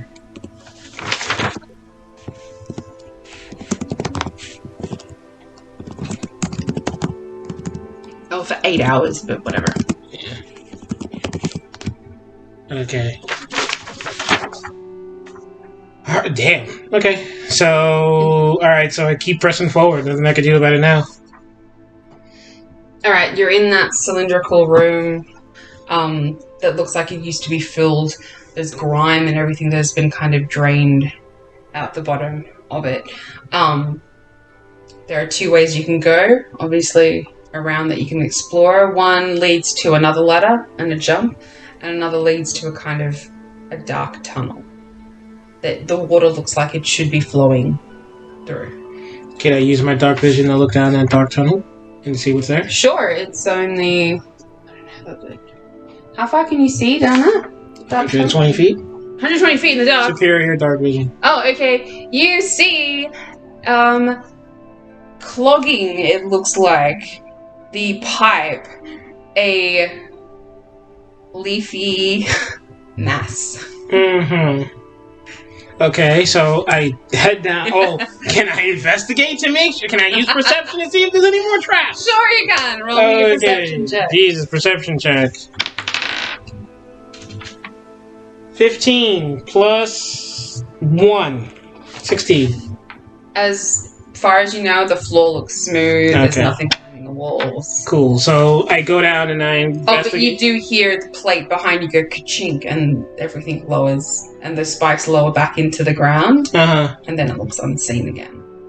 So the spikes have gone back, have retracted back down into the ground. Okay. Look. Okay. Okay. So I know that on the comeback. All right. Cool. All right. So I approach the mass and I reach into my pocket and pull out whatever it was the last leafy mass gave me. The leaf. Yeah. And like hold it in front of it. I'm like, whatever you're supposed to do, do it. It starts shuddering kind of violently, but you can tell it's stuck. It's wedged. Okay. It shudders. Okay. Okay, so can I pull out my crowbar and try to use it and try to wedge it, try to force it out? Mm-hmm. Sure. Okay. What do I need? Right, let's do a strength check. Strength check. 1. Oh, no, not 1. 7. 7. Yeah. Plus nothing. 7. Yeah, still that work. Still doesn't quite grip. You kind of it just protrudes into the bark a little bit, and you hear it. If it could scream, it goes like you just jabbed it. A little. Okay, then that didn't work. What can I do? I don't want to kill it. I'm thinking. I'm like, well, if you set it on fire and burn it, this is probably its loved one. God. Okay, so don't kill it. What can I do? Okay, what skills do I have? Okay, cool. So, all right. But then again, wouldn't that too also be a strength check then? But okay, we'll see. But you used a crow. You specifically had a strength check for a crowbar. Okay, so I use Mage Hand to try to reach and unwedge this tree creature. All right, but give me an Arcana check to see if you can to cast it. Okay, Arcana. Oh, okay. Jesus, come on, dice, don't be stupid. And 15 plus 2, 17. Cool. You successfully cast the spell. Mage Hand, floating hand that can manipulate an object for up to a minute. Okay. What do you want it to do? I basically pull it out. Wow, really, kitty? Okay, so this giant hand is floating in the air. Mm-hmm. A la Vox Machina. Mm-hmm. And then I have it kind of cup what I assume is its backside, and just with one pull wedge it out. Let the water I'm assuming the water stuck behind it just comes spewing out everywhere. I'm just gonna say the whole thing's wrapped up in Arcana because it's not really strength. It's not your personal strength. And 17. it's successful. Yeah. And I basically just kind of like, just carry it with me as I go back down.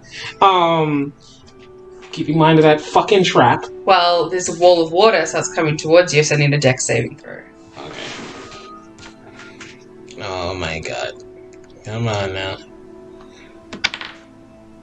10. Plus 7. Yeah, 17. 17. You're fine. The wall of water comes and you kind of just pushes you back a little bit, but you were prepared for it. You knew that it was probably blocking water. And all this stinky, smelly, grimy avalanche of water just cascades over you. Well, then you stand your ground. It comes up to about your midsection. Oh god. Okay. Oh god. I'm like, great, the smell. Wonderful. Alright. Anyway, and then I head back with this floating hand carrying this woodland creature. And being mindful of the fucking trap. Matter of fact, can I use sleight of hand to disarm that trap? You could try. It doesn't give me anything for... I'll just give it a random number for disarmament. If I were to disarm it, can I, like, disarm it and utilize the tools for something? Utilize the trap? Yeah, you could probably take a few spikes with you. Some sharp spikes. Poison them up or do it. I don't know. Throwing knives. Throwing spikes. Yeah, throwing spikes. Cool. If you want to. 9 and sleight of hand. 18. Fucking hell. I was going to give that trap an 18 to make it hard for you anyway, so let's go. Okay, so... You do. You hold your breath. It was on a landing. I don't have to go into water for that. The water's flushed the whole thing up to the wall. I mean, there's a wall there for a reason. Fine. Yeah. It swooshes up to the wall, and you kind of hold your breath and duck under, and because you're so good, you don't even have to I'm a zombie. I technically don't even need to breathe. You don't even hold your breath. You just duck. I'm aware. I don't need to breathe. You just go under the water, really. Also explains the no bleeding damage. But go ahead. That's true. Piercing damage with no bleeding. Yeah. Actually, wait. Well, I gave you a bunch of stuff last time. I said you're resistant to poison. You are highly susceptible to fire, though. You don't have to breathe. If your hit points ever go to 0, you bounce back up to 1. Yeah. Again, and get another chance. I don't remember. Well, I don't think you bleed. I don't think you get bleeding damage. No. So piercing damage is just damage. Yeah, it's just raw damage. But anyway, alright, cool. So I do that. I get... How many spikes do I get?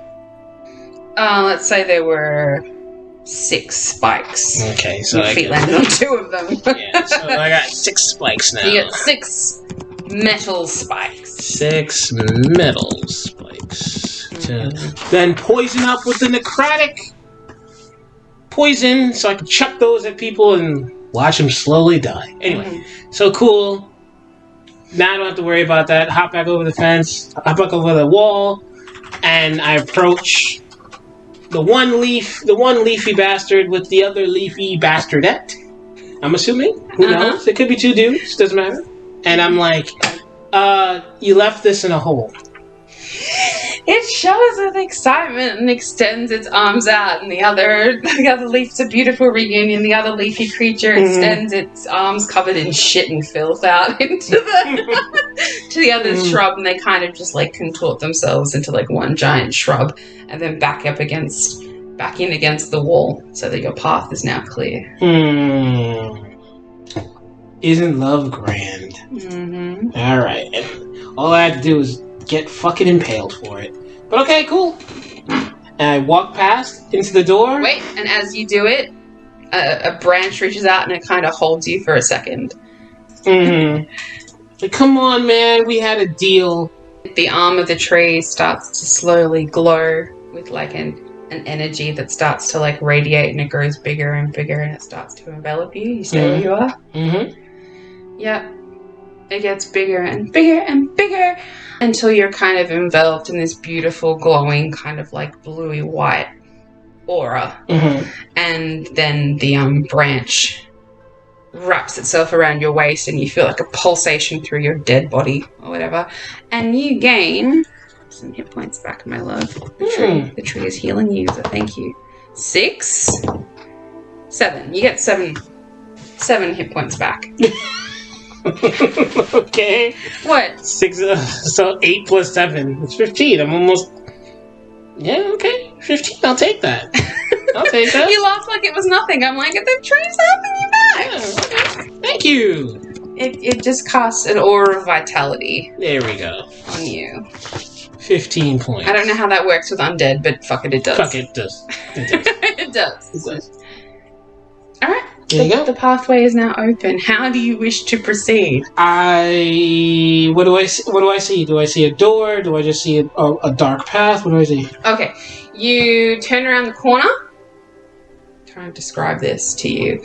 And you have a massive, thick, heavy, don't even bother attempting it, metal grate that looks like water. The water kind of would flow through in this area and takes and descends down to another level. Mm-hmm. You can try if you want. And then you have a corridor that basically branches to the left and to the right. Mm-hmm. Okay. I walk down the corridor and I take a right this time. You take a right. Brilliant! You have a long corridor and then suddenly there is a door to your right. Okay. Is there anyone in there? And then another, then it just kind of keeps going. The door is closed. Mm-hmm. Yeah. Are there any, can I see if there's any more traps? Are you going to do a perception check on the door? Yes. Go for it. 12. Plus the 7. Plus the 1, sorry. Perception? 13. Okay. No, there are no traps on this door. You are well familiar with this door. It is a screw lock. To undo this door, you would know, because you're a thiefy person, rogue, it requires a long tool to go a finger-width channel to physically unscrew the lock, so it can be unlocked using your tools. It has a bizarre shape that you would know only the best of lockpicks would be able to unlock. So it is a high-level lock, but you know what it is. Rolled a high enough. Let me try to pick the lock. 19. Well, you got it. You needed an 18 to pick this lock, and so you fucking did it. All right. Well, plus okay. Anyway, either way, it doesn't matter. I get through it relatively easy. You get through it relatively easy. Okay, what you see inside is like a shabbled room that has not been entered in a very, very, very long time. It looks old. It has wooden kind of moldy furniture. There is a desk that you can go through. There is a table with broken chair legs. There is pots in the room, just like clumps of filth. You don't know what it used to be. Doesn't look like there's been any sign of life here in a very long time. If you want any more information, you have to do a perception check. Let me go through the desk and see what I can find there. As for perception, I'm going through the desk. You want to go straight to the desk and look through the desk? Yeah, I'm going to hit the whole room. So the desk, room, everything. Okay. So what, investigation or perception? Perception is to learn more about the room. Investigation is to investigate by pulling things apart in the room, by physically. So tell me which one. 15 plus 4, 19. You did perception or investigation? I'm doing investigation. Okay. Hold your horses there, sexy boy, because... I opened the door, I got in the room, described what was in the room already. Just by looking at it? Yeah. Because I said investigation. Okay, let's say, you investigate the desk. But before approaching to the desk, you see that it is surrounded by this, like, grey sludge that you would need to move through to get to the desk. Okay, then. There's a grey sludge. A grey sludge that is kind of, like, around the desk in the corner. Okay, can I do... There's no way to get to the desk unless you somehow disturb this grey sludge. Move through the grey sludge, move it out of the way. Big grey sludge. Okay, then I use Mage Hand again to see if I could kind of push it out the way and see what happens from a comfortable distance in case it decides to animate on me or something. Okay. So it's the same thing with, or Roll me an Arcana check to see if you can cast it, and then I'll just give you the cast. 18 plus 2. Alright, so your mage hand goes to scoop up the sludge, and as it does, the sludge kind of congeals more into a giant form, and there is a big grey ooze now that was once splat out that is now congealed into a big Okay, so I'm rolling mass inside you. I'm rolling and for roll for initiative because it doesn't give a fuck. Exactly. It's just a blob. 13. I have 13 too, so roll again. Okay. 3. It's 6. Alright, so the grey ooze is you've disturbed that it's gonna undulate and come at you. It has a melee attack. Oh god, okay, well that works for me. It's a pseudopod. Melee weapon attack plus 3 to hit. Reaches 5 feet. So you have... You're far away I stayed a distance away from it. Alright, so it... Oh my god. This is why I need you here to help me. Mm-hmm. Hit is 1d6 plus 1 bludgeoning damage. Okay, so I have to... I have to roll to hit. And I get to plus 3 to it. So all I can do is hit... All this ooze can do is hit you. Alright.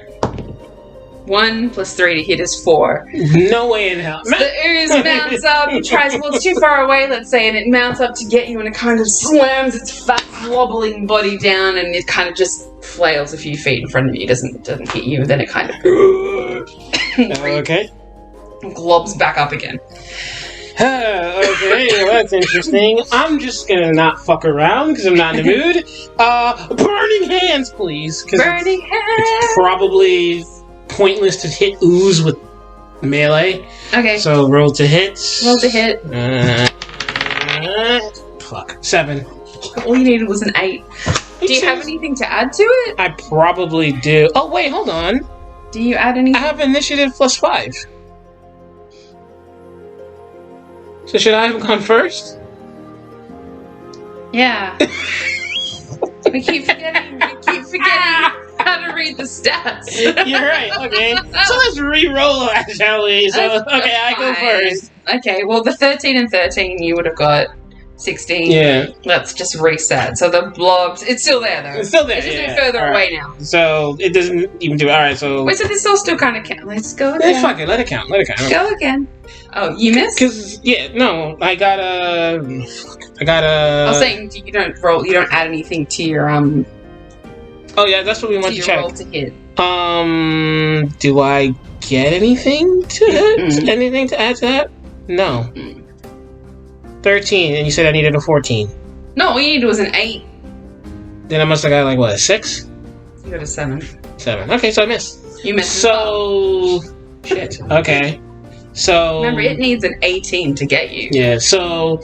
I wind up...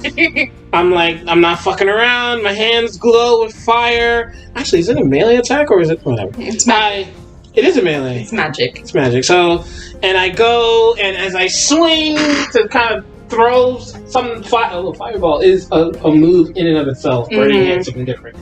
To kind of like shoot fire from my hands, like I slip and I freaking miss, and I send flames into the wall and just kind of like out the way. And I'm the like, wooden table in the corner catches fire and starts slowly smoldering. Yeah, and I'm like, shit. Okay. So yeah. All right, the beast again. 17. Still no. Doesn't hit. Wait, plus 3. Huh? You said plus 3 to hit, right? Oh, 20. It does hit. Yeah. Okay. The ooze postures up again, and what can it deal? Plus a d6. Oh. 4, 5. 5 deals points of damage. 5 bludgeoning damage on you and goes. Okay. Slaps its body into 10. you. Okay. Oh god. Too much paperwork. 10. Where'd you go?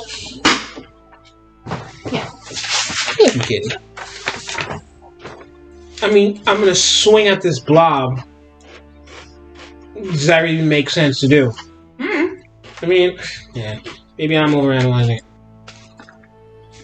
Burning hands. This is basically a level 1 fireball. Okay.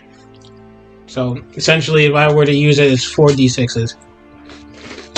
That I could then get again after a short rest. Okay. Yep. One more again! Get above 8, baby. 14. Yeah, hits. Okay. So, 4d6s. Which one is this? It's probably this one. Normal die, baby. 6. Okay. 2. 7. Damn. How much is that? How much health points is that? Keep going. So that's 10, that's 12. That's 7 plus 5. And 3. You get to do 4. One more. 6. 12. Plus 18. 6. 18 points of damage. 18 points of damage. The grey ooze. Still hanging in there though, baby. Wait, hold on. So... Oh, just... You haven't killed it. Don't get too excited, but it's fucked up. It's fucked up. Fire damage. Okay, cool. It shrivels and shudders and recoils from you like it's in pain. Okay. It's like one smooth surface of the blob now looks erratic. Bubbly Bits are and coming out. fucking crunch, like the edges of crunchy. Okay. 13, 15, 16. 16. Not enough. Doesn't hit. Okay. It's still recoiling. It's unable to reach anything out. It's not doing great. Okay. And let's see. Okay, so I used fire as burning hands twice. Is there anything else, like any other kind of magic-y thing I could do? No, I think that's it. Cool. Well, it's crunchy now, so if I did like actually try to hit it, okay, let's test out some actual melee then. It's got 4 hit points left, baby. Yeah. Really, I have... How many swords I have? I have... Yeah, I have Dagger.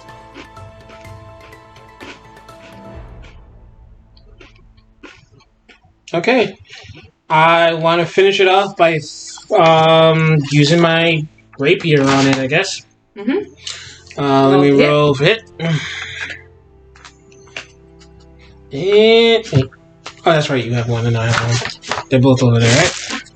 Okay. And roll 5. Fuck. Shit. You missed. I missed. So I got it. It's a blob. It's a blob. Can't talk or do anything. 5, 6, 7, 8. It misses. It misses too. Jesus. Okay. And 1. Oh my god, baby. 5, 6, 7, 8 again. I'm getting 8s. Jesus. 3. Shit. Yeah, this is my issue. 15, 16, 17, 18. Yeah. Does that hit? Is it 18 or 18 and above? If it gets your armor class, it hits. Okay, hit. Alright, 1d6 plus 1. 2. 2 points of damage. Okay. 10 minus 2. Jesus, I'm at 8. Thank you, tree, but now I'm right back to where I started. Okay. Roll again. Oh my god, 8. You hit. That's Okay. his armor class. 8. I'm gonna use the sword, my rapier, melee. Plus 7 to... Wait, what? Melee weapon attack plus 7 to hit. So you've been able to add plus 7 to all your rolls. Which, if I had done that before, I probably would have killed it, but whatever. You gotta read the character sheet, baby. Whatever. Roll, just breezing past that. Don't worry.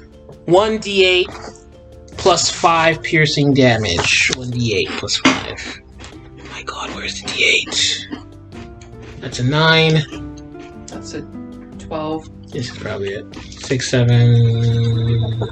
1d8. Wait, is it? It's 1d8 plus 5. Yeah. Which means that the lowest I'm getting is 6, so it's pretty much dead. How do you want to do this?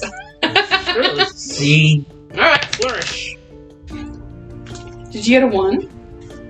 I got an 8. Alright, it's fucked up though, baby. Okay, so... oh my god. So I pull out my sword. I do a backflip over the mass. And coming straight down into the heart of it. Plunging my sword deep into it. Piercing whatever blobby mass you call a heart inside of it. And then yeah, whatever kind of atoms help keep its shape or whatever energy just leaves it and just like splatters like liquid and just washes over your already dirty feet. There you go. It just goes. There you go. That's it. Insert winning Final Fantasy theme here. Yeah, cool. You rolled a 19 on investigation, something crazy high, right? Mm-hmm. Okay. You look in the room. It's really not much of value in here. You're inspecting the desk. You notice that the back of the desk has a little latch on it. Ooh. And you pop open the latch.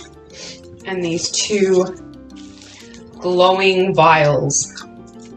These 2 red glowing vials are in a secret compartment behind the backboard of this desk. Ooh. Okay, can I... They are 2... Don't have to. Okay, cool. Oh, can if you want. I was gonna say, like, do I know what they are? I'll just tell you. The investigation check's so high. Okay. They are 2 potions of greater healing. Ah, I needed those. Mm-hmm. I needed those! So each, you get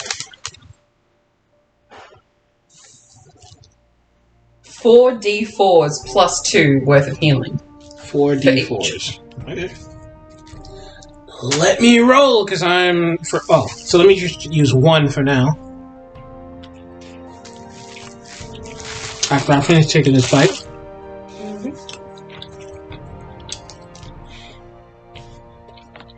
Mm-hmm. Which one was the 4-sided die? This one. And whatever number's on top is the number. 4d4 plus 2. Potions of greater healing. 4. The first one is 4. Are you counting the floral? Sure. It's favorable. 1. 4 plus 1, 5. 6. 9. Plus 2. 11. Yeah, 11. Add 11. 8 plus 7, 19. Well, heck, you can't go past that, so it's 18. I'm back to 18. Full health. And you're going to take a short rest here? Yes. To get your spell slots back? Take a short rest. To get some health back. And... It's raining dice. It's raining dice. Hallelujah. Spin.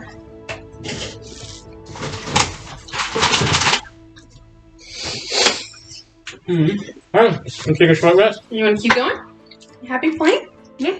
It's taken longer than I expected, but it's fine because it's actually a story. Mm-hmm. We could have just done a dungeon crawl. Alright, so that's all that's in the room. The table is smoldering in the corner. You've investigated the fuck out of this desk, and you found a secret compartment with 2 potions of greater healing. You pocket 1, consume the other. Mm-hmm. Anything else you want to do on your short rest? I want to pre-coat some of those spikes. Mm-hmm. So you have 5 uses of that. You've got 1 already put on your knife, so you can coat up to 4 of your 6 spikes if you want. I have the 2 daggers, right? Oh, you only pulled out 1 dagger. Yeah, I know, but I have another dagger. You do have 2 Alright, daggers. so I want to use what's left. Actually, forget the spikes. Let me just use 1 more application and put it on the other dagger. Alright, both your daggers have poison.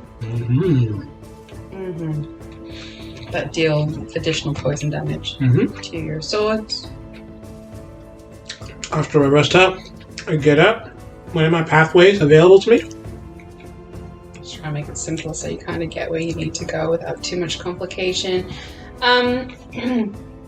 Basically have back the way you came. And you've still got the fort, you've got that where the bushes are, happily in love, and you've got one other pathway you can explore there if you backtrack, or you can continue down the corridor that you're on at the moment. Mm-hmm. So one involves double back, one involves pressing forward. Let's keep pressing forward. I don't want to double back.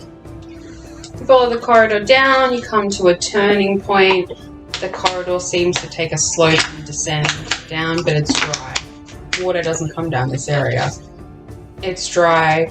The floor looks relatively clean, like the path has been trodden before, and you get to a big wooden heavy-set door. Mm-hmm. And the corridor ends at this door. Okay. Can I investigate the door to see if it's locked or booby-trapped or something? Sure. Let me get up my random door generator. This is so handy. Generate another door. Okay, it's a 2-key lock. A 2-key lock. Mm-hmm. Oh, you didn't roll the investigation. Doesn't matter. Okay. It's a 2-key lock. It requires 2 different keys to open it. If you were to do it. It's not a very hard lock to pick, but obviously it'll take you twice as long. It's trapped. Can I use... If an attempt is made to bypass the lock and it's unsuccessful, a force blast hits everyone within 30 feet. Alright, so you can pick the lock, but on an unsuccessful lock pick, it blasts you. Mm-hmm. I don't know what a force blast is. We'll just roll something for it. Yeah, but I mean, there's no way around it. I'd have to unlock it anyway. Unless I can find a key. Well, there's 2 keyholes. It's a traditional keyholes. Mm.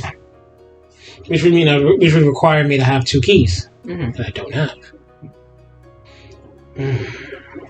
Unless you're suggesting that I double back and look for those keys. Okay. Can I, as a DM, give you a bit of advice with doors and stuff, seeing as though they haven't really been your strength, considering you want to do any kind of perception to see what's on the other side of the door before you barge on in like you tend to do? Oh my god. Well, I mean, okay, well, if I'm doing... Okay, fine. I will like it investigate. I'd like to perceive what is on the other side of the door. Do a perception. I did an investigation, now I'm doing a perception. Well, you didn't actually roll for the investigation. I was supposed to, but anyway, fine, then I investigate the door and see what's on the other side of the door. But investigating a door is different to doing a perception of an area. Fine, then I will do it. So then does that mean I'd have to make the distinction, perception check and investigation check? In regards to this, yeah, because you're investigating a specific object. Alright, so let me do a perception check to see what's on the other side of the door. Okay. Perception is +1! No, perception is... Yeah, +1 unless, yeah. That is a single digit. It's a 4 +1. Yeah, you don't perceive much. I don't see much of anything. You put your pressure out to the keyhole. You can see that the room behind is lit. Mm-hmm. There's a glowing light coming from inside the room somewhere, but you can't see what it's from. Okay, you know what then? Cool. I want to roll to go. Into stealth. Okay. Can I do that? Okay. What are you gonna do first? I might just give you something. Well, I was gonna roll to go into stealth, then bang on the door because clearly there's other people on the other side of that door. I'm gonna bang on the door. Make myself go as invisible as I can to at least get the door open, see if I can sneak past whoever answers the door. Mm-hmm. That's what I want to do. Mm-hmm. Can I do that? You can do whatever you want, baby. Go. Okay. So, I mean, it's plus, what is it? It's +9 to stealth or something like that? Yeah, +9. Okay. 5 + 9. 14. Yeah. Alright, so you knock on the door. I knock on the door, I bang on the door, go hide. And then you descend into the darkness on the side. Yes, and see what happens. You hear a shuffling of chairs moving inside. You hear some rough voices kind of exchange. And then a little slit opens on the door. And the guy goes, "Who's there?" Hello? Don't say anything. Who's there? Any dwarves or gnomes passing by? You know we can't see you. Password? I don't think there's anyone here. Hello? And then he shuts it. Cool. So, I bang again 3 times as hard. Dun dun dun. He opens it up. Hey! That ain't funny! Who's there? So turn to his mate. You hear muffled voices, another exchange or whatever. Then you hear the shing of drawing of swords. And then it closes. Now I bang again 6 times as hard. Baby loves his numbers. The door bursts open and 2 bandits bust out, swords in hand, and just like peering into the darkness. Yeah. Okay then. It's 2 of them, right? There's 2 of them.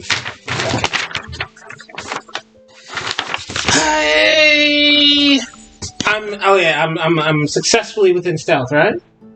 Successfully stealthed out. They can't see me. You're not like super stealthy, but because their eyes are just into the darkness, they can't see you yet. Okay then. Yeah. Just get up my bandits. Okay. Hold on. Let me make sure I get this right. I've got scimitars. I assume that's a type of sword. Scimitars, yeah. Scimitar. What are those curved swords?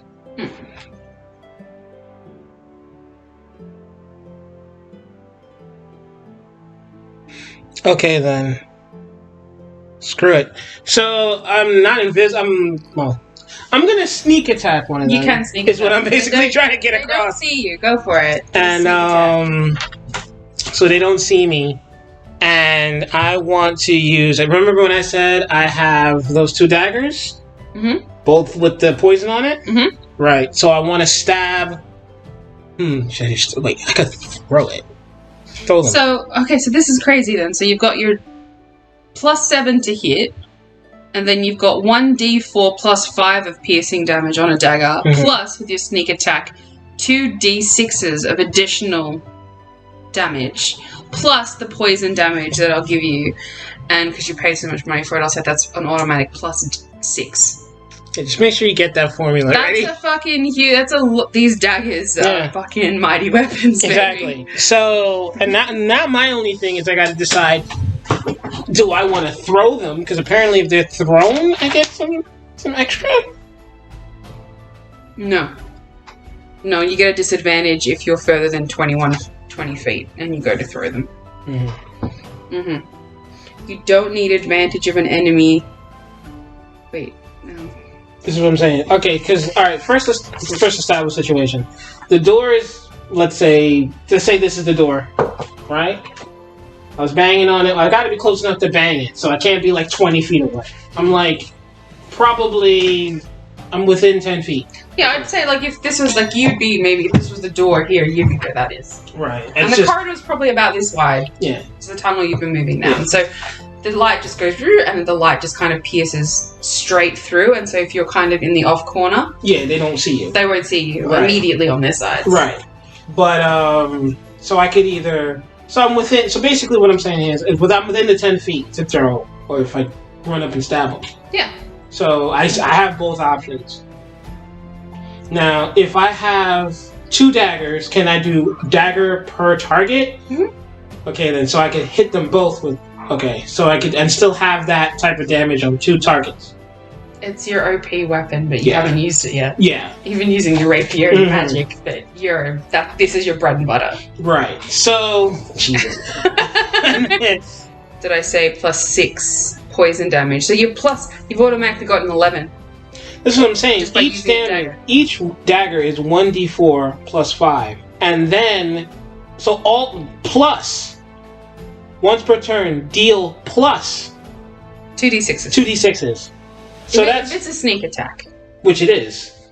Remember, you can also use an action to hide successfully as well. So you can always do that if you're seen. Use your action to hide. We'll roll to see if Well, this is what I'm saying. I'm gonna I can throw the two of them and just hit them both with all this rounded up damage. Yes, sweetheart. So I'm saying, You're talking it out. Let me get through it in my head. Go for it. I'm saying that the maximum damage I could have is 1d4, 4 plus 5, 9 damage.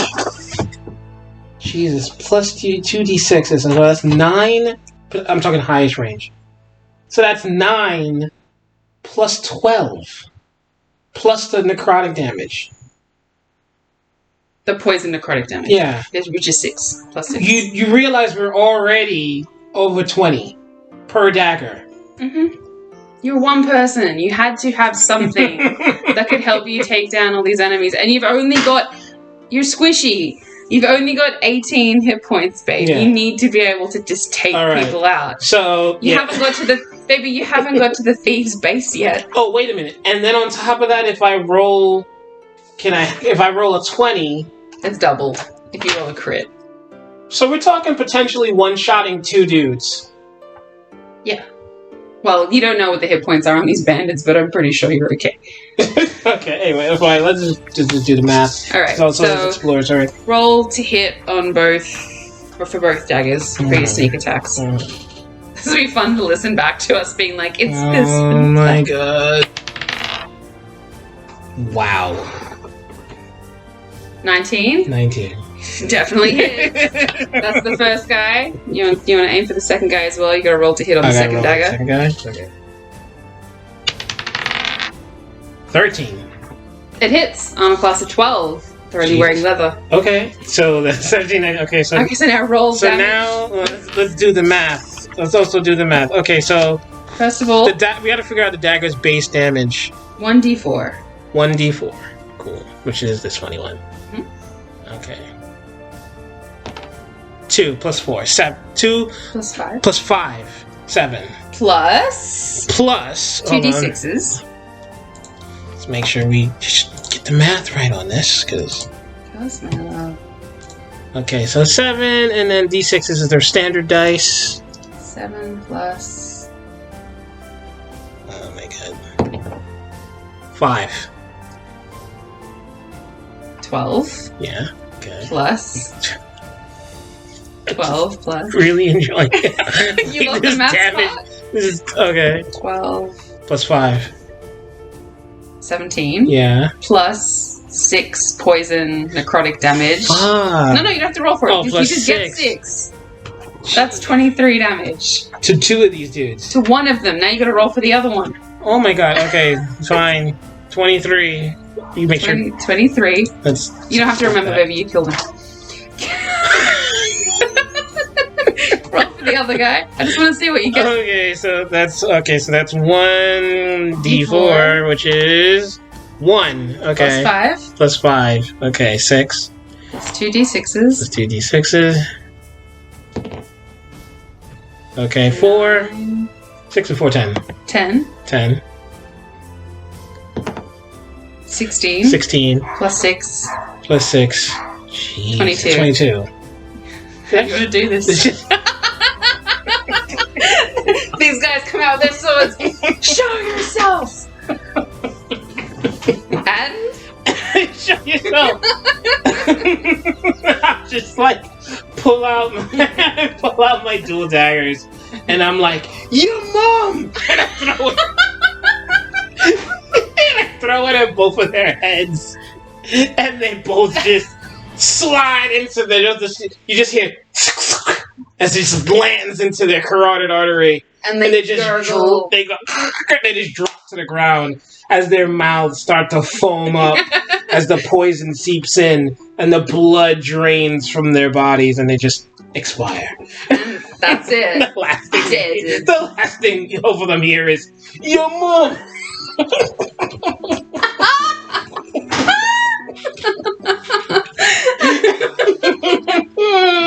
Oh my god. There you go. Jesus. Oh my god. You mum.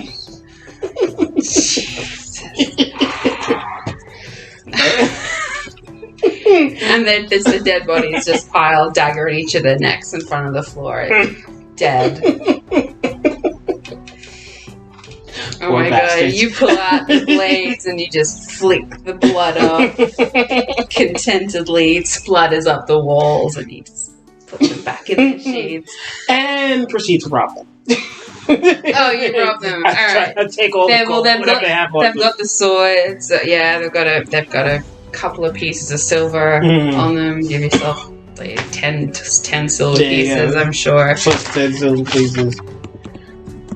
The swords, one of them's got, let's say he's holding on to some rope. He has a rope belt. You could just disassemble that if you want a piece of rope. Yeah, nothing really. They were just guardsmen. And their sword, what quality of their sword? Just regular standard? They're just generic, safe whatever swords. I'm good. You walk into a room that looks very different to the outside. It's clean. The stone floor's been cleaned. There's a little desk that you see the two of them would have been sitting at, and a fireplace that's glowing behind them. They were drinking and playing cards. Behind them is another wall with like Is there any gold on the table if they were playing cards? Yeah, let's say there is. Cool. Yeah. Just they're that real quick. Yeah, there's alcohol around if you wanted. They were eating, they were snacking, so there's bowls of fruit. They were kind of very comfortably just guarding, not expecting anybody to come here that didn't know. Like the way to know here is to know how to get here, so they weren't expecting anybody to come in. Grab them. Behind them is like a little like weapons rack that you can see. There are other weapons on should they need them. So there's like an axe, there's some crossbow bolts, a few more of those swords, a couple of spears. So like if you do want to grab a weapon, very generic. A couple of clubs, so that if they needed to greet somebody at the door, they could pull out a weapon. And then in the center you kind of see a big hatch with a very simple mechanism to open it up. Should you descend down into the lower levels of the sewers. Can I investigate the latch to see if it's trapped or anything? You can. Okay. Feel more. 19. Yeah, it's not trapped. Okay. Can I roll? Can I see a persuade? Can I use a perception to see if there's what else may be down there beyond that? So, I guess you don't really see much, but because you've got dark vision, you can see that it is quite dark. It's quite clean, and then you can just see a stone landing. You just see like a stone landing below. You don't hear voices or anything. You just... Let's do it. Let's get past that latch. Okay. You descend down into the darkness.